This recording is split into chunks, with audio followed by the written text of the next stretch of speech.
Hello students, welcome to our royal educare YouTube channel. দেখো, তোমাদের WBTA test পেপারের আরেকটা সলিউশন নিয়ে আমরা হাজির হয়ে গেছি। তো দেখো, আমরা অলরেডি 6টা সেট আলোচনা করে নিয়েছি। এটা আমাদের 7 নাম্বার সেট। তোমরা এখনো অবধি যারা আগের ভিডিওগুলো দেখোনি তারা কিন্তু অবশ্যই চ্যানেলে গিয়ে ভিডিওগুলো দেখো।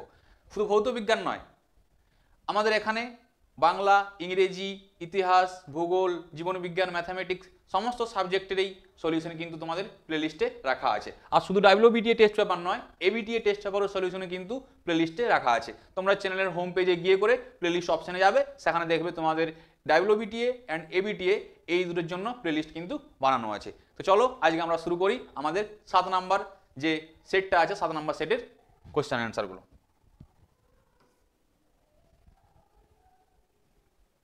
দেখো, ঝাড়গ্রাম ডিস্ট্রিক্ট কোশ্চেন, আমাদের জেলারই কোশ্চেন, ঝাড়গ্রাম ডিস্ট্রিক্ট কোশ্চেন। তো আমরা আজকে আলোচনা করব ঝাড়গ্রাম ডিস্ট্রিক্ট কোশ্চেন নিয়ে। দেখো, ফার্স্ট এমসিকিউ আছে। এমসিকিউটি প্রথমে কি বলেছে দেখো, নিচের কোনটি ওজোন স্তরকে ক্ষয় করে না? কি বলেছে? ওজোন স্তরকে ক্ষয় করে না। কোনটি ক্ষয় করে না? এই যে CO2 আছে, এ কি করে? এ কিন্তু ওজোন স্তরকে কোনো ক্ষয় করে না। তাহলে এখানে অ্যান্সার হবে CO2। বাকি NO, N2O, CFC, ক্লোরোফ্লোরোকার্বন এরা কিন্তু ক্ষয় করে। তারপরে 1.2 এর কোশ্চেন দেখো, কি বলেছে? গ্যাসের অণুর গতিশক্তি তার পরম উষ্ণতার সাথে কি হয়? সমানুপাতিক হয়। মানে কি বলতে চাইছে? যদি আমি কি করি, উষ্ণতার মান বাড়াই, গতিশক্তি কি হবে? বৃদ্ধি পাবে। এটাকে কি বলছি? সমানুপাতিক। তারপরে দেখো 1.3 কি বলেছে? কোন গ্যাসের আণবিক গুরুত্ব 64। মানে কি বলে দিয়েছে আমাকে? আণবিক গুরুত্ব M বলে দিয়েছে। তারপরে কি জিজ্ঞেস করেছে? বাষ্প ঘনত্ব কত? আমরা কি জানি? ফর্মুলা কি হয়? M সমান 2D। তাহলে আমাকে জিজ্ঞেস করেছে বাষ্প ঘনত্ব, তাহলে D সমান কি হবে? D সমান হবে M ডিভাইডেড বাই 2। এমটা কত? 64, মানে হবে 64 ডিভাইডেড বাই 2, মানে হবে কত? 32। তাহলে এটা কত হবে? এটা হবে 32। তারপরের কোশ্চেন দেখো, কি বলেছে? তাপীয় রোধের SI একক নিচের কোনটি? কি জিজ্ঞেস করেছে? তাপীয় রোধের SI একক। আমরা SI এককটা কি জানি হয়? যে SI এককটা থাকে, SI এককটা হয়ে থাকে আমাদের joule metre inverse second inverse, joule metre inverse second inverse, আর একটা হয় কেলভিন ইনভার্স। এটা হচ্ছে কি আমাদের একক। কিন্তু এখানে দেখো এরকম টাইপের কোনো অপশন দেওয়া আছে? এরকম অপশন নেই। কিন্তু এই যে জুল আর সেকেন্ড ইনভার্স আছে না, এটাকে আমরা একসাথে কি বলতে পারি? এটাকে একসাথে আমরা ওয়াট বলে দিই। তাহলে এককটা কি হতে পারে? এটাকে রিরাইট করে আমরা লিখতে পারি watt metre inverse K inverse. এই দুটোই কিন্তু কি হচ্ছে? এই তাপীয় রোধের একক। তাহলে এখানে কোনটা হবে? এই যে দেখো, watt metre inverse K inverse হবে তোমাদের অ্যান্সার। তারপরে 1.5 এর কোশ্চেন দেখো, কি বলেছে? সর্বনিম্ন তরঙ্গ দৈর্ঘ্য বিশিষ্ট তরঙ্গ। কি বলেছে? তরঙ্গ দৈর্ঘ্যটা সর্বনিম্ন হবে, মানে ল্যামডা মান কার ক্ষেত্রে কম হবে? তোমাদেরকে দেখো আগের লেকচারে, আগের যে শেডিউল আলোচনা করেছিলাম তখন তোমাদেরকে কিন্তু আমি বলেছিলাম যে কি হয়, Rahul's mother is visited uncle Xavier garden. Rahul's mother is visited uncle Xavier garden. এখান থেকে কিন্তু আমরা যে আমাদের যে তড়িৎচুম্বকীয় তরঙ্গের যে সমস্তগুলো আছে, তোমার রেডিও ওয়েভ থেকে শুরু করে একবারে তোমার যে গামা রশ্মি অবধি, এটাকে পরপর কিন্তু মনে রাখা যায়। তাহলে এখানে দেখো তার মধ্যে কি বলেছে? সর্বনিম্ন তরঙ্গ দৈর্ঘ্য বিশিষ্ট। তাহলে সর্বনিম্ন তরঙ্গ দৈর্ঘ্য কার হবে? যার শক্তি সব থেকে বেশি হবে, তার সব থেকে কি হবে? তরঙ্গ দৈর্ঘ্যটা সর্বনিম্ন হবে। এর মধ্যে কে আছে দেখো? এই যে গামা রশ্মি আছে না, গামা রশ্মির শক্তি সব থেকে কি হয়? বেশি হয়। ওই জন্য গামা রশ্মির তরঙ্গ দৈর্ঘ্য কি হয়? গামা রশ্মির তরঙ্গ দৈর্ঘ্য হচ্ছে সব থেকে কম। আর রেডিও ওয়েভ যে আছে তার তরঙ্গ দৈর্ঘ্য সব থেকে কি হয়? বেশি। আর তার শক্তি সব থেকে কি হয়? কম। এইটা মনে রাখতে পারো। তোমাদেরকে আরো জিজ্ঞেস করতে পারে, তরঙ্গ দৈর্ঘ্য না দিয়ে করে না কম্পাঙ্ক দিয়ে দিতে পারে। কি দিতে পারে? কম্পাঙ্ক। এক্ষেত্রে মনে রাখবে, কম্পাঙ্ক যদি বেশি হয় না, দেখো ল্যামডা ভেরিজেজ 1/নিউ, এটাকে কি বলছি আমরা? এটাকে কম্পাঙ্ক বলছি। এটাকে বলছি তরঙ্গ দৈর্ঘ্য, এটাকে বলছি কম্পাঙ্ক। তাহলে যার তরঙ্গ দৈর্ঘ্য বেশি হবে তার কম্পাঙ্ক কম হবে। এটা ভালো করে মনে রাখবে, ব্যস্তানুপাতিক সম্পর্ক, ওটা মনে রাখলে কিন্তু হয়ে যাবে। এরপর ছিল সর্বনিম্ন তরঙ্গ দৈর্ঘ্য জিজ্ঞেস করেছিল, কি হবে? গামা রশ্মি। তারপরে দেখো 1.6 কি বলেছে? মোটর গাড়ির হেডলাইটে ব্যবহৃত দর্পণ। মোটর গাড়ির যে হেডলাইটগুলো থাকে না, বাইকের সামনে যে হেডলাইটগুলো, সেই হেডলাইটে কি দর্পণ ব্যবহার করা হয়? সমতল, উত্তল, অবতল। আমরা কি ব্যবহার করি? অবতল দর্পণ ব্যবহার করে থাকি। কি? অবতল। বা এখন সব থেকে ভালো হচ্ছে গলীয় অধিবৃত্ত দর্পণ ব্যবহার করা হয়ে থাকে। ওটা ব্যবহার করলে কি হয়? আরো ভালো সুবিধা হয়। গলীয় অধিবৃত্ত দর্পণ। তাহলে কি হবে? এখানে ব্যবহৃত দর্পণ হচ্ছে কি? অবতল। এখন অপশনটা ছিল না, যদি অপশনটা থাকতো গলীয় অধিবৃত্ত দর্পণ, তো ওটাই আমরা করতাম। তারপরে 1.7 কি বলেছে? কিলোওয়াট ঘন্টা দ্বারা যে ভৌত রাশি পরিমাপ করা হয়। কিলোওয়াট ঘন্টা, যেটাকে আমরা কি বলি? বিওটি বলে থাকি। তাহলে কিলোওয়াট ঘন্টা দ্বারা কি প্রকাশ করে থাকি আমরা? তড়িৎ ক্ষমতা। যে বাড়িতে কত পরিমাণে ক্ষমতা, তড়িৎ ক্ষমতা হয়েছে, সেটাকে আমরা করি, কারণ বিওটি এককে আমরা পরিমাপ করে থাকি। তাহলে কি হবে? এটা তড়িৎ ক্ষমতা। তারপরে কোশ্চেন থেকে কি বলেছে? যান্ত্রিক শক্তি থেকে তড়িৎ শক্তি উৎপন্ন করা হয়। কি হচ্ছে? যান্ত্রিক শক্তি থেকে কি পাচ্ছি আমরা? তড়িৎ শক্তি। তড়িৎ শক্তি কি করছি আমরা? জেনারেট করছি, মানে তৈরি করছি। তাহলে জেনারেট কোনখান থেকে করা যায়? জেনারেটর থেকে করা যায়। তাহলে আনসার কি হবে? বৈদ্যুতিক জেনারেটর। এই বৈদ্যুতিক জেনারেটর থেকে কি করি আমরা? বৈদ্যুতিক জেনারেটর থেকে আমরা তোমার যান্ত্রিক শক্তি থেকে তড়িৎ শক্তি আমরা করি। আর ট্রান্সফরমারে কি করি আমরা? ভোল্টেজে ট্রান্সফার করি। এসি টু ডিসি ট্রান্সফারটা হয় না, মানে ভোল্টেজ ট্রান্সফর্মার মানে দেখো এসি টু ডিসি না, অ্যাকচুয়ালি ট্রান্সফরমেশন আমরা কি করে থাকি, কম ভোল্টেজ থেকে বেশি ভোল্টেজটা করে থাকি। তারপরে বৈদ্যুতিক মোটর উল্টো ঘটনাটা ঘটে, আমরা তড়িৎ শক্তি থেকে পাই যান্ত্রিক শক্তি, বালুচক্রবর্তী সেম ঘটনা। তাহলে বৈদ্যুতিক জেনারেটর কি হয়ে থাকে, বৈদ্যুতিক জেনারেটর আমরা যান্ত্রিক শক্তি থেকে তড়িৎ শক্তি কি করে উৎপন্ন করি। তারপরে দেখো 1.9 কি বলেছে, 92U 235 মানে ইউরেনিয়াম, কি বলেছে ইউরেনিয়াম, বলছে ইউরেনিয়াম নিউক্লিয়াস থেকে একটি আলফা কণা নির্গত হলে নতুন নিউক্লিয়াসটি কি হবে। আমরা কি বলেছিলাম আগেই, আলফা কণা বেরিয়ে গেলে কি হয়, নিচে যেটা থাকে তার কমে যায় 2, ভর সংখ্যা কমে যায় কত 4, পরমাণু ক্রমাঙ্ক কমে যায় 2, ভর সংখ্যা কমে কত 4। তাহলে আছে কত আমার এখানে, দেখো আছে হচ্ছে কত, দেখতে পাবে এখানে আছে কত, এখানে হচ্ছে আছে 92U 235। এখান থেকে যে একটা আলফা কণা বেরিয়ে যায় তাহলে কি তৈরি হবে, নিচে 2 কমবে, উপরটা কত কমবে, উপরটা কমবে হচ্ছে আমার 4, উপরটা কত হবে 231 আর নিচটা হবে কত 90। 90 কার হয়ে থাকে, 90 হয়ে থাকে হচ্ছে থোরিয়াম, ওই জন্য কি আছে এটা TH। তাহলে এটা হবে তোমার কি অ্যান্সার, এটা কোনটা হবে অ্যান্সার, এখানে এটা হবে অ্যান্সার 231 TH 90। তারপরে কোশ্চেন দেখো কি বলেছে, সবচেয়ে তড়িৎ ধনাত্মক ও তড়িৎ ঋণাত্মক মৌলগুলি। তড়িৎ ধনাত্মক আর তড়িৎ ঋণাত্মক আমরা কি জানি, যে পর্যায় সারণী বাম দিক থেকে ডান দিকে গেলে কি হয়, তড়িৎ ঋণাত্মকতা বা ইলেকট্রোনেগেটিভিটি কি হয়, বৃদ্ধি পায়, উপর থেকে নিচে দিয়ে গেলে হ্রাস হয়। তাহলে সব থেকে বেশি কার হওয়া উচিত, যে এই কোণে থাকবে তার বেশি হওয়া উচিত, আর সব থেকে এইখানে যে থাকবে তার কি হওয়া উচিত, কম হওয়া উচিত। যেহেতু এই দিক থেকে এই দিকে গেলে বৃদ্ধি পাচ্ছে মানে সব থেকে বেশি হবে, আর এই দিক থেকে গেলে কমছে মানে সব থেকে কম হবে। এবার এইদিকে কে থাকে উপরে ক্লোরিন, আর এদিকে কে থাকে 1 নম্বর গ্রুপে দেখবে সোডিয়াম পটাশিয়াম করে লাস্টে কি আছে সিজিয়াম। তাহলে কি হবে এখানে সিজিয়াম সব থেকে কি হবে কম ইলেকট্রোনেগেটিভিটি হবে, মানে তড়িৎ ধনাত্মক মৌল হবে, আর এই কি হবে সব থেকে বেশি ইলেকট্রোনেগেটিভ অ্যাটম, মানে সব থেকে বেশি তড়িৎ ধনাত্মক মৌল হবে কে ক্লোরিন। তাহলে অপশন কোনটা হবে সিজিয়াম আর ক্লোরিন। তড়িৎ ধনাত্মক প্রথমে বলেছে মানে প্রথমে সিজিয়াম হবে, তারপরে তড়িৎ ঋণাত্মক আছে তারপরে কি হবে ফ্লুরিন। এই অপশনটা কিন্তু হবে না, প্রথমে ফ্লুরিন সিজিয়াম না, সিজিয়াম ফ্লুরিনটা কিন্তু ভালো করে তোমরা দেখবে। তারপর 1.11 এর কোশ্চেন দেখো কি বলেছে, দুটি পরমাণু সর্বাধিক কোটি সমযোজী বন্ধন দ্বারা যুক্ত হতে পারে। বলছে দুটি পরমাণু সর্বাধিক কোটি সমযোজী বন্ধন দ্বারা যুক্ত হতে পারে, মানে দুটি পরমাণুর মধ্যে না আমি যদি ধরে নিই এ আর বি, এর মধ্যে না সর্বোচ্চ 3টে বন্ধনই থাকতে পারে, 3টে সমযোজী বন্ধনই থাকতে পারে। এর এক্সাম্পল দেখো নাইট্রোজেন কি আছে N2 আছে, এসিটিলিন আছে, তাহলে এখানে কি হবে দেখো নাইট্রোজেনের মধ্যে কটা বন্ধন থাকে, সর্বোচ্চ 3টে সমযোজী বন্ধন থাকে, তাহলে কটি হবে এখানে হবে 3টি উত্তর। তারপরে দেখো 1.12 কি বলেছে, তড়িৎ বিশ্লেষণের সময় তড়িৎ প্রবাহ অবশ্যই কি হয়ে থাকে, তড়িৎ বিশ্লেষণের সময় তড়িৎ প্রবাহ অবশ্যই কি হয়ে থাকে, আমরা কি ব্যবহার করি এসি না ডিসি, আমরা সবসময় ডিসি ব্যবহার করে থাকি, কি ডিসি কারেন্ট সবসময় ব্যবহার করে থাকি সমপ্রবাহ। এখান থেকে তোমাদেরকে মাঝে মাঝে এরকম কোশ্চেন জিজ্ঞেস করে যে তড়িৎ বিশ্লেষণের সময় কেন আমরা এসি কারেন্ট ব্যবহার করি না, এটাও কিন্তু পরীক্ষায় কোশ্চেন আছে, এখানে এমসিকিউ আকারে দিয়েছে যে তড়িৎ বিশ্লেষণের সময় তড়িৎ প্রবাহ অবশ্যই কি হয় সমপ্রবাহ হয়ে থাকে। তারপরের কোশ্চেন দেখো ওলিয়ামের সংকেত কি জিজ্ঞেস করেছে, ওলিয়ামের সংকেত, ওলিয়াম কোনটাকে বলি আমরা H2S2O7, ওকে আমরা কি বলে থাকি ওলিয়াম বলে থাকি। কি বলছি আমরা ওলিয়াম,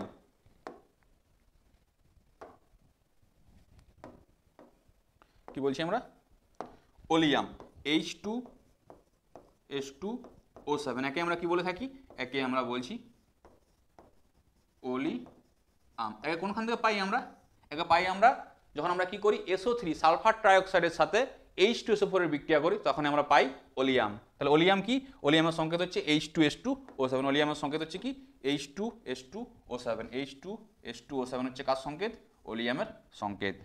তারপরে দেখো 1.14 এর কোশ্চেন কি বলেছে, CSO4 থেকে Cu কে প্রতিস্থাপিত করতে পারে, মানে এখানে কপার সালফেটে যে CSO4 থেকে কপারকে প্রতিস্থাপিত কে করতে পারে, এখানে 4টা অপশন দেওয়া আছে। দেখো এর জন্য না তোমাদেরকে জানতে হবে কার সক্রিয়তা কি হয়, কার সক্রিয়তা বেশি হয় কার সক্রিয়তা কম হয়, আমাদেরকে এই জিনিসটা জানতে হবে। যে এখানে যারা আছে এই যে জিনিসগুলো দেওয়া আছে কার সক্রিয়তা কম কার সক্রিয়তা বেশি, এটি যদি আমরা জানতে পারি তবে আমরা বুঝতে পারবো যে কে প্রতিস্থাপিত করতে পারবে আর কে প্রতিস্থাপিত করতে পারবে না। তাহলে আমরা কি করবো, আমরা দেখবো কার সক্রিয়তা বেশি কার সক্রিয়তা কম। দেখো এই যে কপার আছে না, কপারের উপরে থাকে কে আয়রন, আর তার নিচে কে থাকে, তার নিচে থাকে এই যেগুলো আছে AU, এরা পরপর করে নিচে থাকে। দেখো আমি কি বলছি, উপরে যারা আছে তাদের সক্রিয়তা কি হয় বেশি হয়, নিচে যারা আছে তাদের সক্রিয়তা কি হয় কম হয়। তাহলে কপারের থেকে আয়রনের সক্রিয়তা কি হয় অনেক বেশি হয়, তাহলে সক্রিয়তা বেশি হলে কি করবে এই রিঅ্যাকশন করবে, ওই জন্য কি হয় এখানে কি করতে পারে এই যে আয়রন আছে না, আয়রন কি করতে পারে এই আয়রন এখান থেকে কি করতে পারে এই CSO4 এর সাথে আয়রনের রিঅ্যাকশন করে উৎপন্ন হবে কি FeSO4 উৎপন্ন হবে, আর কপারকেও কি বার করে দেবে। তাহলে কি হবে এখানে Fe কিন্তু পারবে কি করতে ওই কপারকে প্রতিস্থাপিত করতে পারবে CSO4 থেকে। তারপরে 1.15 এর কোশ্চেন দেখো কি বলেছে, দ্বিবন্ধনযুক্ত হাইড্রোকার্বন যৌগটি হলো, হাইড্রোকার্বন যুক্ত মানে হাইড্রোকার্বন যৌগ, তার সঙ্গে কি আছে আমার দ্বিবন্ধন আছে, তাহলে কি হবে এর নাম আমরা কি জানি ইথিলিন হয়ে থাকে না, ethylene CH2 double bond CH2। দেখো এখানে কার্বন কার্বন কি বন্ধন আছে, দ্বিবন্ধন আছে, এটাকে কি বলছি আমরা দ্বিবন্ধন যুক্ত একটি হাইড্রোকার্বন, তাহলে এখানে কি হবে ইথিলিন, এটা কি হবে ইথিলিন।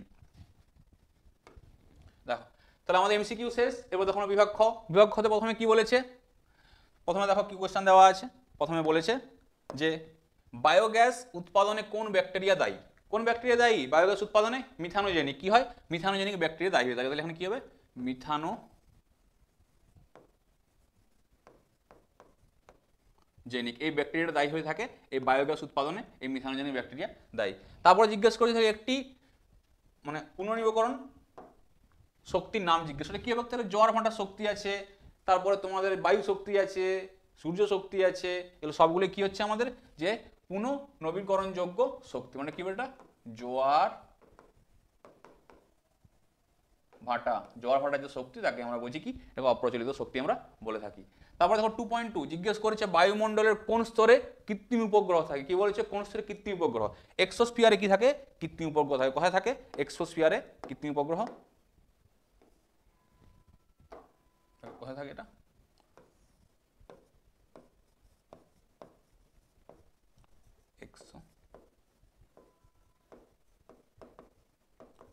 এক্সোস্ফিয়ারে কি থাকে কৃত্রিম উপগ্রহ থাকে।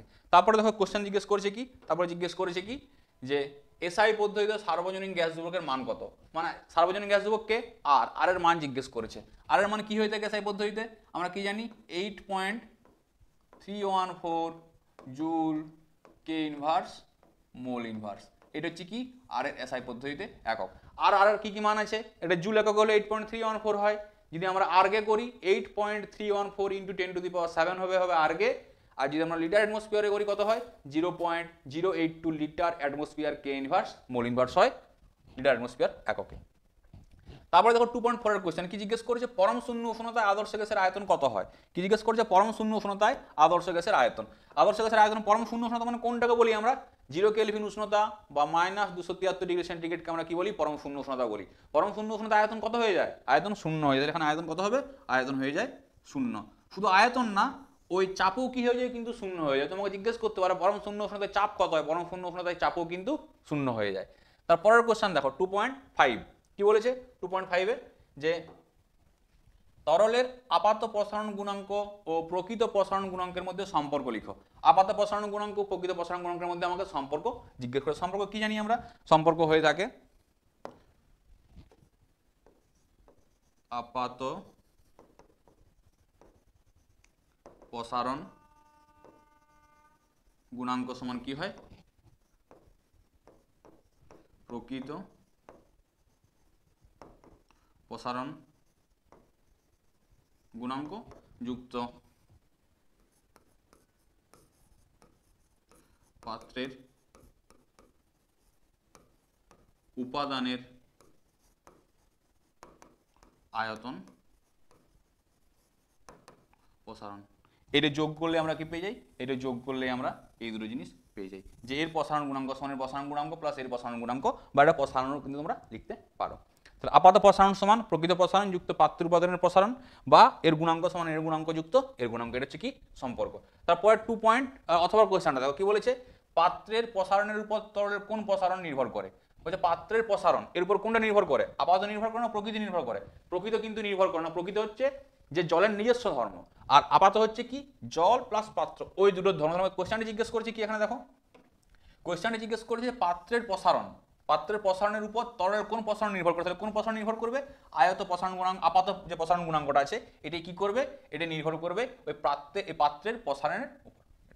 তারপর দেখো 2.6 এর কোশ্চেন দেখো কি বলেছে দন্ত চিকিৎসক কোন ধরনের দর্পণ ব্যবহার করেন, দন্ত চিকিৎসক কোন ধরনের দর্পণ ব্যবহার করেন অবতল দর্পণ ব্যবহার করে, কি অবতল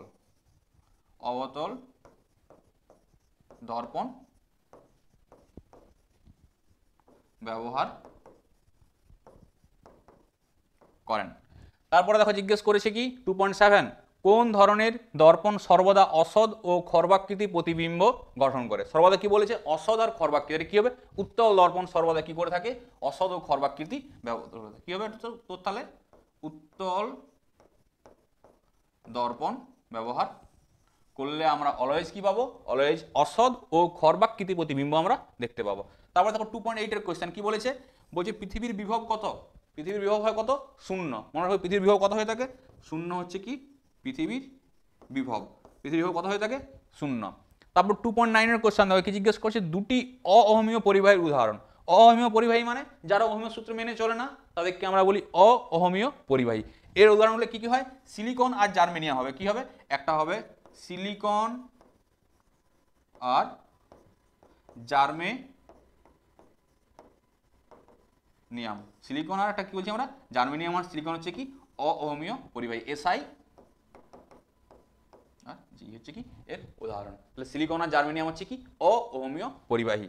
তারপর জিজ্ঞেস করেছে দেখো 2.110 কি বলেছে? পুরনো কাঠের বয়স নির্ধারণে কোন তেজস্ক্রিয় আইসোটোপ ব্যবহার করা হয়? পুরনো কাঠের বয়স নির্ণয় করতে চাইছি আমরা, তাহলে কি লাগবে আমার? C14।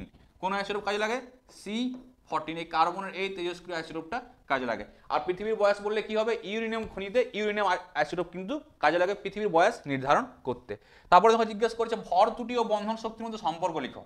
কি জিজ্ঞাসা করছে? ভর ত্রুটি ও বন্ধন শক্তি। তার বন্ধন শক্তিকে যেমন ই দিয়ে প্রকাশ করি, ই সমান কি হয়? ই সমান del M into C square. এটা হচ্ছে কি আমার ভর ত্রুটির সাথে বন্ধন শক্তির সম্পর্ক। এখানে এইটা হচ্ছে কি বন্ধন শক্তি, ই হচ্ছে আমার বন্ধন শক্তি, আর যে ডেল টাইমটা হচ্ছে কি আমার ভর ত্রুটি। এটাকে অনেক সময় আমরা এভাবেও লিখতে পারি যে ই সমান ডেল্টা এম গুণিত 931.2 mega electron volt. Mega electron volt কিন্তু আমরা লিখতে পারি। কি লিখছি আমরা? Mega electron volt. এখানে তোমরা কি করতে লিখতে পারো কিন্তু।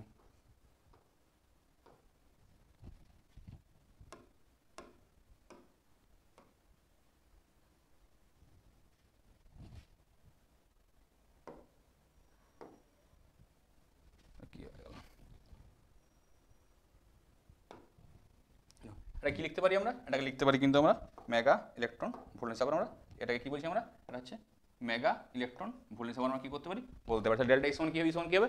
Del M into 931.2 mega electron volt.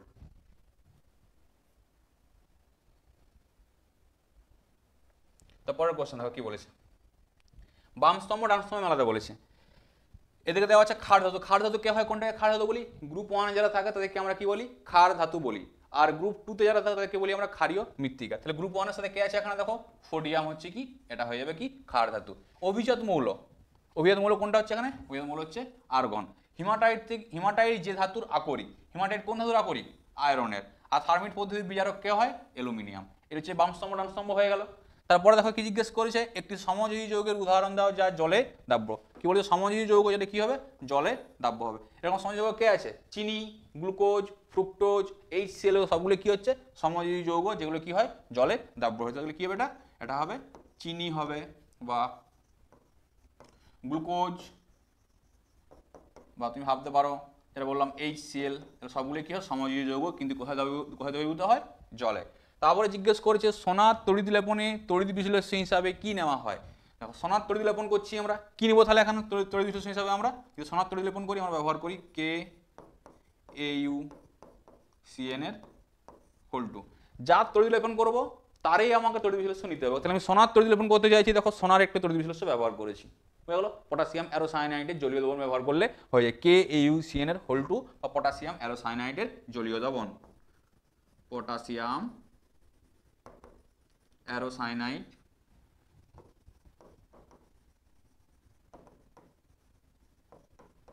অ্যারোসায়ানাইডের জলীয় দ্রবণ ব্যবহার করলে কি হয়ে যায়?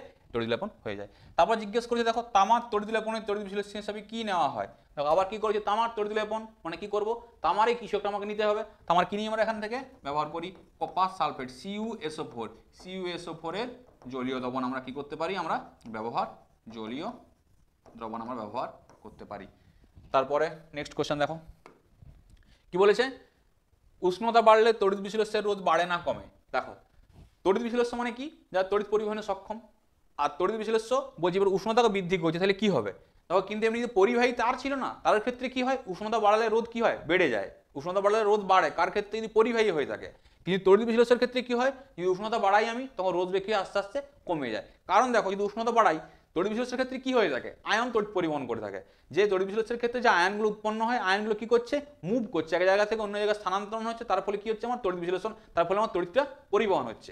এখন উষ্ণতা বৃদ্ধি করলে কি হবে, ওদের গতিবেগ বৃদ্ধি পেয়ে যাবে। গতিবেগ বৃদ্ধি পেলে কি হবে, আগে যে পরিমাণে তড়িৎ পরিবহন করছিল এখন তার থেকে বেশি পরিমাণে করবে। ওই জন্য কি উষ্ণতা যদি বাড়াই আমি, তাহলে কি হবে আমাকে, এই তড়িৎ বিশ্লেষণের রোধ কি হবে, এর রোধ কমবে। কিন্তু যদি পরিবাহী তার হতো না, তার ক্ষেত্রে কিন্তু রোধ কি হতো, বৃদ্ধি পেত। তারপর 2.15 এর কোশ্চেন দেখে কি বলেছে, একটি নাইট্রোজেন জৈব সারের নাম। নাইট্রোজেন ঘটিত জৈব সার জিজ্ঞেস করেছে, হবে কি ইউরিয়া। ইউরিয়া হচ্ছে কি নাইট্রোজেন ঘটিত জৈব সার। এর সংকেত মনে রাখবে কি হয়, NH2CO NH2, এটা হচ্ছে কি, এটা হচ্ছে ইউরিয়ার সংকেত। তারপরের কোশ্চেন দেখো, সালফান কি, খুব ভালো কোশ্চেন দেখো, খুব ইম্পর্টেন্ট তোমাদের জন্য। সালফান কি মনে রাখবে, যে 100% ওলিয়ামকে আমরা সালফান বলে থাকি, 100% ওলিয়ামকে সালফান বলা হয়। আর ওলিয়াম কোনখান থেকে পাই আমরা, একটু আগে করলাম, সালফান বলে। ওলিয়াম কোনখান থেকে পাই আমরা, SO3 এর সাথে H2SO4 বিক্রিয়া করলে কি পাই আমরা, ওলিয়াম, H2S2O7, ওটাকে কি বলছি আমরা, ওটাকে বলছি আমরা 100% ওলিয়ামকে সালফান বলা হয়। তারপর দেখো জিজ্ঞেস করেছে ওলিয়ামের রাসায়নিক নাম, আবার জিজ্ঞেস করেছে দেখো H2S2O7, যেটাকে ওলিয়াম বলছিলাম, ওলিয়াম থেকে 3টে কোশ্চেন থেকে সেটাই দিয়েছে। প্রথমে জিজ্ঞেস করেছিল কি উৎপন্ন হয়ে থাকে, ওলিয়াম। তারপরে জিজ্ঞেস করেছে সালফান কি, সেটা ওখানে ওলিয়াম আছে। আবার জিজ্ঞেস করেছে ওলিয়ামের রাসায়নিক নাম কি, ও সংকেত কি হয়ে থাকে, H2S2O7 হচ্ছে ওলিয়ামের সংকেত। এর রাসায়নিক নাম হচ্ছে কি পাইরো সালফিউরিক অ্যাসিড। কি বলছি আমরা, পাইরো সালফিউরিক অ্যাসিড। পাইরো সালফিউরিক অ্যাসিড হচ্ছে কি এর রাসায়নিক নাম, H2S2O7 হচ্ছে এর সংকেত, আর পাইরো সালফিউরিক অ্যাসিড হচ্ছে এর রাসায়নিক নাম। তারপরে দেখো জিজ্ঞেস করেছে ক্যালসিয়াম কার্বাইড ও জলের বিক্রিয়ায় কোন গ্যাস উৎপন্ন হয়। ক্যালসিয়াম কার্বাইড মানে হচ্ছে CaC2, CaC2 কে আমরা ক্যালসিয়াম কার্বাইড বলছি। তার সাথে কি বিক্রিয়া করছি, জলের বিক্রিয়া। ক্যালসিয়াম কার্বাইডের সঙ্গে জলের বিক্রিয়া করলে কি হয়, অ্যাসিটিলিন গ্যাস উৎপন্ন হয়। কি উৎপন্ন হয়, অ্যাসিটিলিন। অ্যাসিটিলিন বা এটাকে কি বলি আমরা, ইথাইন বলে থাকি, মানে CH ট্রিপল বন্ড CH, এই গ্যাসটা উৎপন্ন হয়। একে অ্যাসিটিলিন বলে বা ইথাইনও বলে থাকে, বা এটাকে কি বলছি আমরা, ইথাইন। তারপরে দেখো জিজ্ঞেস করেছে অ্যালকাইন শ্রেণীর জৈব যৌগগুলির সাধারণ সংকেত। কি জিজ্ঞেস করেছে, অ্যালকাইন মানে যেখানে কার্বন কার্বন দ্বিবন্ধন থাকবে তাকে আমরা বলি অ্যালকাইন বলি। আর অ্যালকিন বললে কার্বন কার্বন দ্বিবন্ধন, আর অ্যালক্যান বললে carbon carbon single bond. An, in, আইন, সিঙ্গেল, ডবল, ট্রিপল। দেখো অ্যালকাইনের সাধারণ সংকেত জিজ্ঞেস করে, সাধারণ সংকেত কি হবে অ্যালকাইনের ক্ষেত্রে, CnH2n-2, এটা হচ্ছে কি এর সাধারণ সংকেত, যেখানে n এর মান নট ইকুয়াল টু 1, n এর মান কিন্তু 1 হওয়া চলবে না, এর মান 2 থেকে হবে। এবার দেখো অ্যালকাইনের বলেছে, তোমাকে যদি অ্যালকেন বা অ্যালকিনের বলতো, এটা মনে রাখার টেকনিক আছে। দেখো তো ইজিলি কি করতে পারবে, মনে রাখতে পারবে এই জায়গাটা থেকে। দেখো কিভাবে আসছে, অ্যালকিন, অ্যালকাইন, আর একটা হচ্ছে অ্যালকেন। এর পরপর 3টে আছে আর কি, এই 3টে ইজিলি ভাবে মনে রাখা যায়। তোমরা একটু জাস্ট দেখো কি বলেছে, মনে রাখবে CnH2n+2, CnH2n-2। প্রথমে মনে রাখবে কে থাকে, অ্যালকেন, তারপরে থাকে অ্যালকিন, আর এখানে থাকে অ্যালকাইন। দেখো এখানে কি আছে, CnH2n+2, 2 কমলো 2 কমছে, প্রতিবার উপর থেকে নিচে যখন নামছে 2 করে কমছে না। দেখো CnH2n+2, CnH2n, CnH2n-2, এর হচ্ছে সংকেত। এই 3টেই মনে রাখবে, যে কোনো একটা তোমাকে কি করতে পারে, জিজ্ঞেস করতে পারে। তারপরের কোশ্চেন দেখো, এলপিজির পুরো নাম কি, কি বলেছে এলপিজির পুরো নাম। এলপিজির পুরো নাম হচ্ছে কি লিকুইড পেট্রোলিয়াম গ্যাস। কি বলছি আমরা, লিকুইড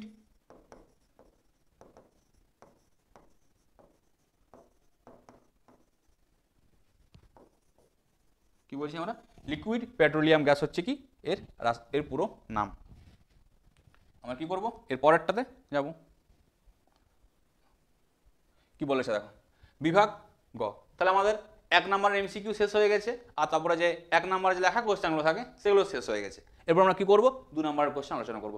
আমি তোমাদের প্রথম থেকে দেখো আমি যতগুলো ভিডিও আপলোড করেছি, প্রতিটা ভিডিওতে ফুল সলিউশন দেওয়া আছে। এই ভিডিওতে ঠিক সেরকম পুরো ফুল সলিউশন এখানে আলোচনা আমি করেছি। তোমাদের কাজ বন্ধুদের সাথে শেয়ার করা এবং আমাদের চ্যানেলটাকে অবশ্যই কিন্তু সাবস্ক্রাইব করা। দেখো তোমাদের এই সাবস্ক্রাইব আর যদি কমেন্ট করো ওখান থেকে আমরা মোটিভেশন পাবো ভিডিও বানানোর জন্য। এরপরে নেক্সট ভিডিও আসবে কি আসবে না তোমরা যেভাবে রেসপন্স করো আমরা সেভাবে ভিডিও আপলোড করো। তোমরা যদি বেশি রেসপন্স করো আমাদের ভিডিও কিন্তু বেশি আসবে, আমরা ভিডিও কিন্তু কুইক নিয়ে আসবো। তো তোমরা কিন্তু অবশ্যই কমেন্ট করো এবং অবশ্যই ভিডিও লাইক করো এবং বন্ধুদের মধ্যে শেয়ার করো। কি বলেছে কোশ্চেন দেখো, জ্বালানির তাপন মূল্য বলতে কি বোঝো? তাপন মূল্য বলতে কি বোঝা যায় যে কোনো একক ভরের কোনো জ্বালানির দহনে যে পরিমাণ তাপ শক্তি উৎপন্ন হয় তাকে ওই জ্বালানির তাপন মূল্য বলা হচ্ছে। মানে তুমি হবে একক ভর নিলে 1 কেজি নিলে, সে 1 কেজি ভরের যে জ্বালানি আছে ওই জ্বালানির দহনে যে পরিমাণে তাপ শক্তি পাবো আমরা ওই তাপ শক্তিকে কি বলছি আমরা? ওই জ্বালানির তাপন মূল্য বলছি। এর একক কি হয়ে থাকে? Joule per KG. ভালো করে মনে রাখবে একক কি হয়ে থাকে? Joule per KG. এককটা লিখে দিচ্ছি, জুল পার কেজি কিন্তু হচ্ছে কি এর একক। তারপরে দেখো জিজ্ঞেস করছে পেট্রোল, কয়লা, এলপিজি কে তাপন মূল্যের ঊর্ধ্বক্রমে সাজাও। তাহলে একটু দেখো বিভিন্ন জ্বালানি থেকে বিভিন্ন রকম তাপ শক্তি পাবো, যেখান থেকে বেশি তাপ শক্তি পাবো তার তাপন মূল্য বেশি। তাহলে এই 1, 2, 3 জন কার কাছ থেকে ভালো পাওয়া যায়? এলপিজি যেটা লিকুইড পেট্রোলিয়াম গ্যাস, ওখান থেকে সব থেকে আমরা বেশি পাই। তারপরে কি হয়? তারপরে হয় পেট্রোল, তারপরে হচ্ছে পেট্রোল, আর লাস্টে হচ্ছে কি কয়লা। এইটা হচ্ছে কি তাপন মূল্যের কম, সব থেকে বেশি হচ্ছে এলপিজি, তারপরে হচ্ছে পেট্রোল, তারপরে হচ্ছে কয়লা। বোঝা গেল আশা করি।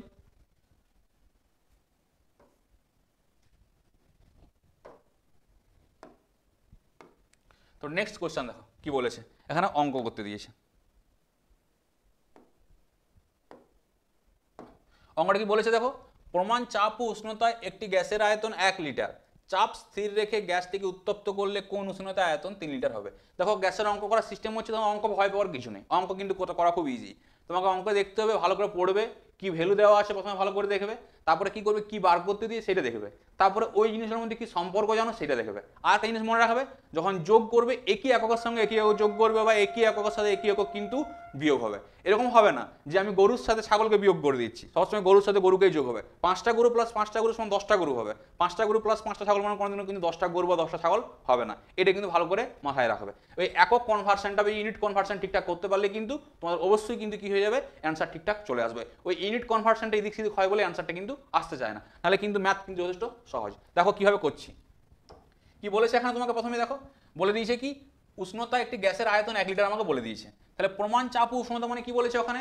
প্রমাণ চাপ উষ্ণতা মানে এসটিপি। এসটিপিতে কত চাপ থাকে? 1 ATM, আর এসটিপিতে কত উষ্ণতা হয়ে থাকে? 0 ডিগ্রি সেন্টিগ্রেড। তাহলে এসটিপি টেম্পারেচারটা কত? এসটিপি যে টেম্পারেচার আছে ওই টেম্পারেচার T1 সমান কত হচ্ছে? 0 ডিগ্রি সেন্টিগ্রেড। ওটাকে কি বলছি আমরা?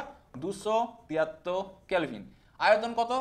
V1 সমান হচ্ছে 1 লিটার। বলছে চাপ স্থির, তাহলে কি লিখছি আমরা? P সমান কি আমার? স্থির। তারপরে বলেছে গ্যাসটি উত্তপ্ত করলে কোন উষ্ণতা, আমাকে উষ্ণতা জিজ্ঞেস করেছে, T2 সমান কত।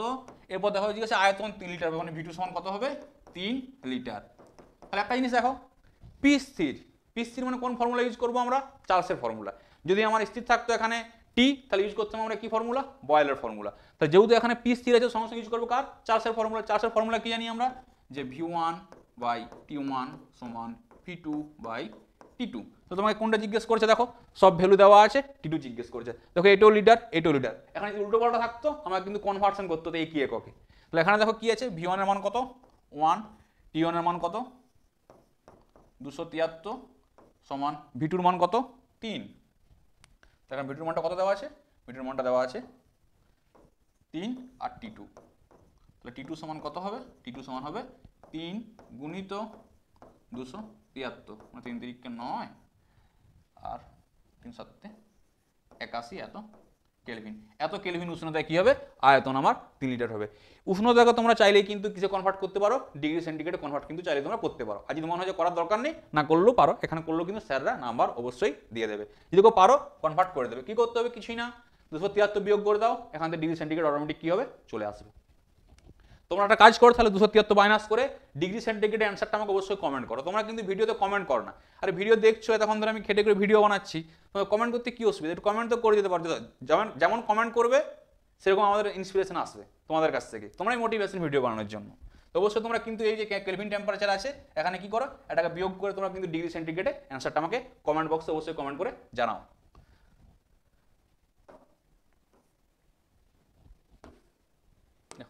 নেক্সট কোশ্চেন দেখো কি বলেছে, বলছে 2 ATM চাপে 27 ডিগ্রি সেন্টিগ্রেড উষ্ণতায় 2 গ্রাম হাইড্রোজেন গ্যাসের আয়তন নির্ণয় করো। কি বলে দিয়েছে আমাকে? 2 ATM চাপ মানে আমাকে P সমান কত দিয়েছে?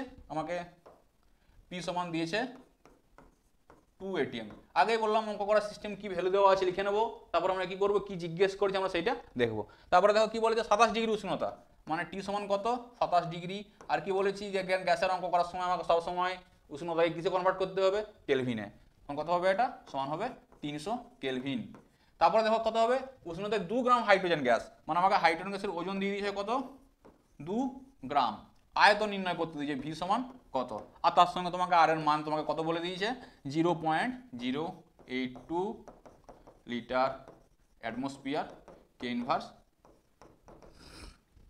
Mole inverse. তাহলে দেখো এতগুলো দেওয়া আছে, আমি সম্পর্ক কি জানি, আমি সম্পর্ক জানি কি হয়ে থাকে পিভি সমান এনআরটি। এটা হচ্ছে আদর্শ গ্যাসের একটি ফর্মুলা। দেখো পি এর মান দেওয়া আছে, টি এর মান দেওয়া আছে, ভি এর মান আমাকে বার করতে দিয়েছে, আর এর মান দেওয়া আছে। তাহলে এখানে দেওয়াটা এন, কিন্তু এনের জায়গায় কি দিয়েছে আমাকে, এখানে ওজন দিয়ে দিয়েছে।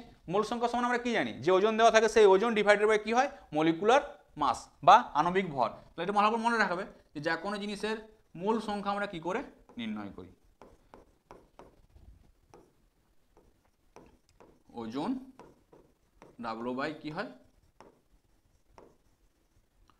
আণবিক ভর, যেটাকে আমরা ক্যাপিটাল এম দিয়ে প্রকাশ করি। তাহলে মূল সংখ্যা সমান কি হবে ওজন বাই আণবিক ভর। এবার হাইড্রোজেন ওজন কত দেওয়া আছে 2 গ্রাম, আর হাইড্রোজেন আণবিক ভর কত, একটা হাইড্রোজেনের 1 হয়, দুটো হাইড্রোজেন আছে মানে 2, মানে 2/2। মোল সংখ্যা কত হবে সমান 2/2 মান হচ্ছে কত, 2/2 মান হচ্ছে 1 মোল। তাহলে এখান থেকে পেয়ে গেলে তুমি কি, যে n সমান 1 মোল। বার করতে দিয়েছি কি আমাকে আয়তন ভি, তাহলে লিখতে পারি তো আমরা যে পিভি সমান এনআরটি। তাহলে অ্যাকচুয়ালি কি লিখবো আমরা, যে ডিরেক্ট লিখে দেবো যে ভি সমান কি হবে তাহলে এনআরটি বাই পি। এন এর মান কত 1 মোল, আর এর মান কত 0.082 লিটার অ্যাটমসফিয়ার কে ইনভার্স মোল ইনভার্স। টেম্পারেচার কত দেওয়া আছে গুণিত 300 কেলভিন বাই আয়তন কত দেওয়া আছে, দেখো আয়তন দেওয়া আছে 2 ATM।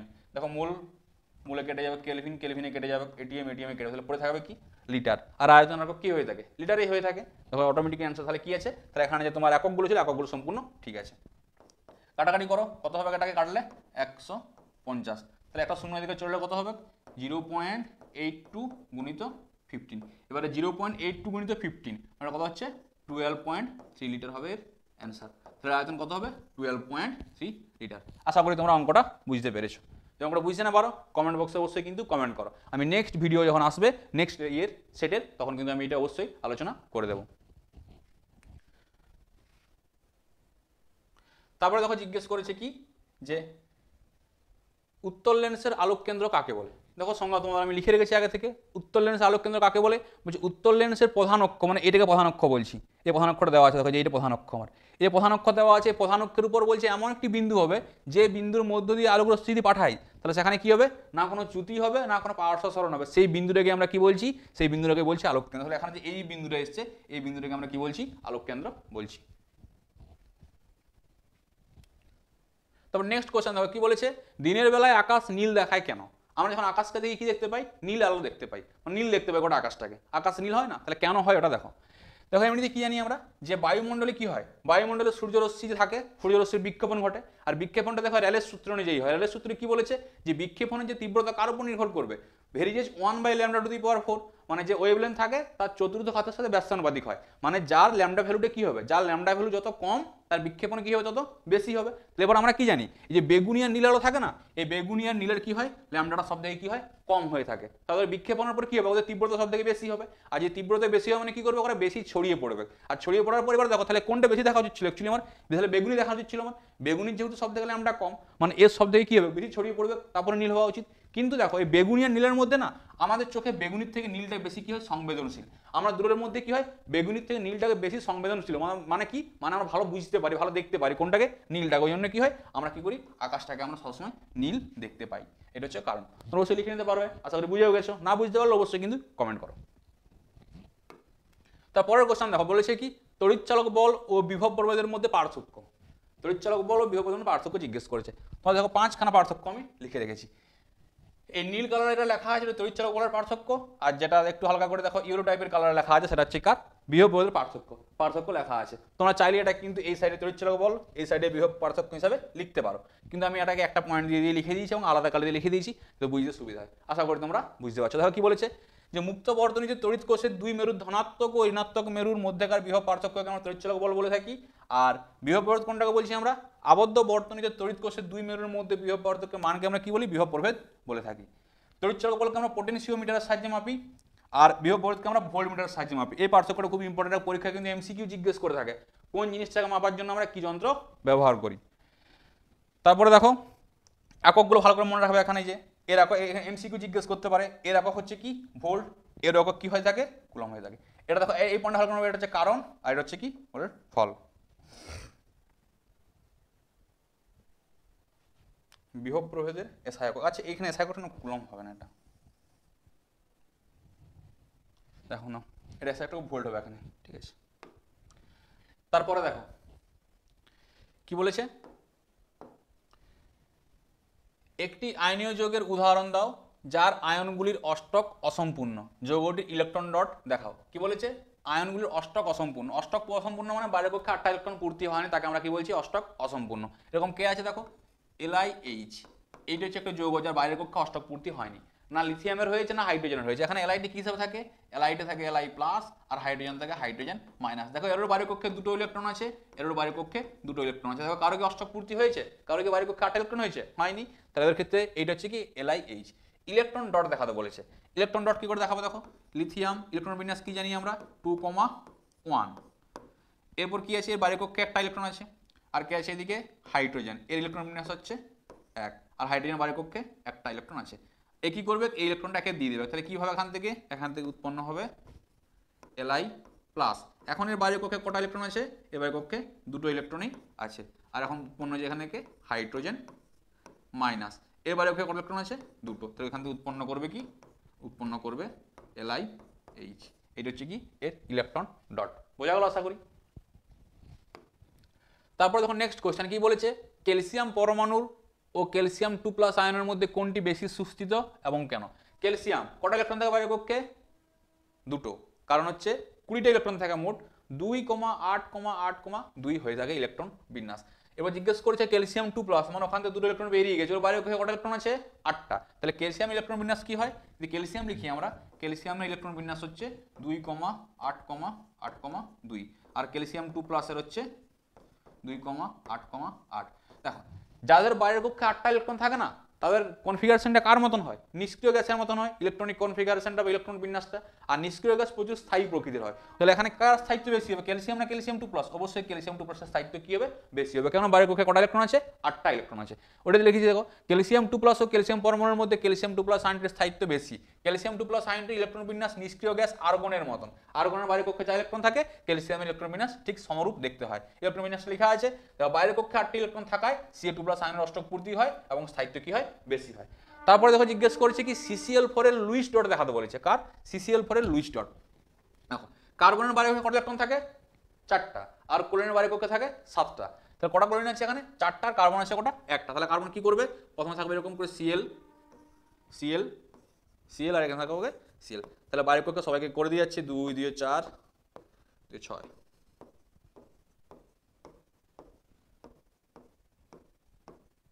এটা আগে কি করবে তোমরা? আগে এরকম করে 4টা ক্লোরিন কি করবে? লিখে নেবে, ঠিক আছে। মাঝে কে আছে? মাঝে আমার আছে এখানে কার্বন। তাহলে কার্বনের কটা ইলেকট্রন আছে? এখানে 1টা 2টা 3টা 4টা। এরপর ক্লোরিনে কি করবে? ক্লোরিনে 7টা ইলেকট্রন, তার মধ্যে কি করবে? এই যে ইলেকট্রনগুলো আছে, এই ইলেকট্রনটা কি করবে? ক্লোরিনকে দেবে। এরপর কি করবে? এরা করবে অষ্টক পূর্তি। কি করবে? অষ্টক পূর্তি। দেখো কি অষ্টক পূর্তি হচ্ছে। এও কি করবে? 2 2 4 2 6 2 8টা হয়ে গেছে। এরও দেখো 2 2 4 2 6 2 8টা হয়ে গেছে। এর ক্ষেত্রে দেখো কি হয়ে গেছে? 2 2 4 2 6 2 8 হয়েছে। আর এই ক্ষেত্রে দেখো 2 2 4 2 6 2 8 হয়ে গেছে। এবার কার্বনের ক্ষেত্রে ভাবো, কার্বনের ক্ষেত্রে কি হচ্ছে? দেখো কার্বন অষ্টক পূর্তি হয়েছে, এটা হচ্ছে কার্বন। দেখো 2 2 4 2 6 2 8, এটা হচ্ছে কি CCl4 এর কি? CCl4 হচ্ছে লুইস ডট। দেখতে স্ট্রাকচারটা কেমন আসবে? আসবে হচ্ছে Cl, এদিকে একটা Cl থাকে, এখানে একটা Cl থাকে, এখানে একটা Cl থাকে। এটাকে এরকমও লিখতে পারো, বা কেউ চাইলে এরকমও লিখতে পারে। হচ্ছে কি CCl4 এর লুইস ডট স্ট্রাকচার। আশা করি তোমরা বুঝতে পেরেছো।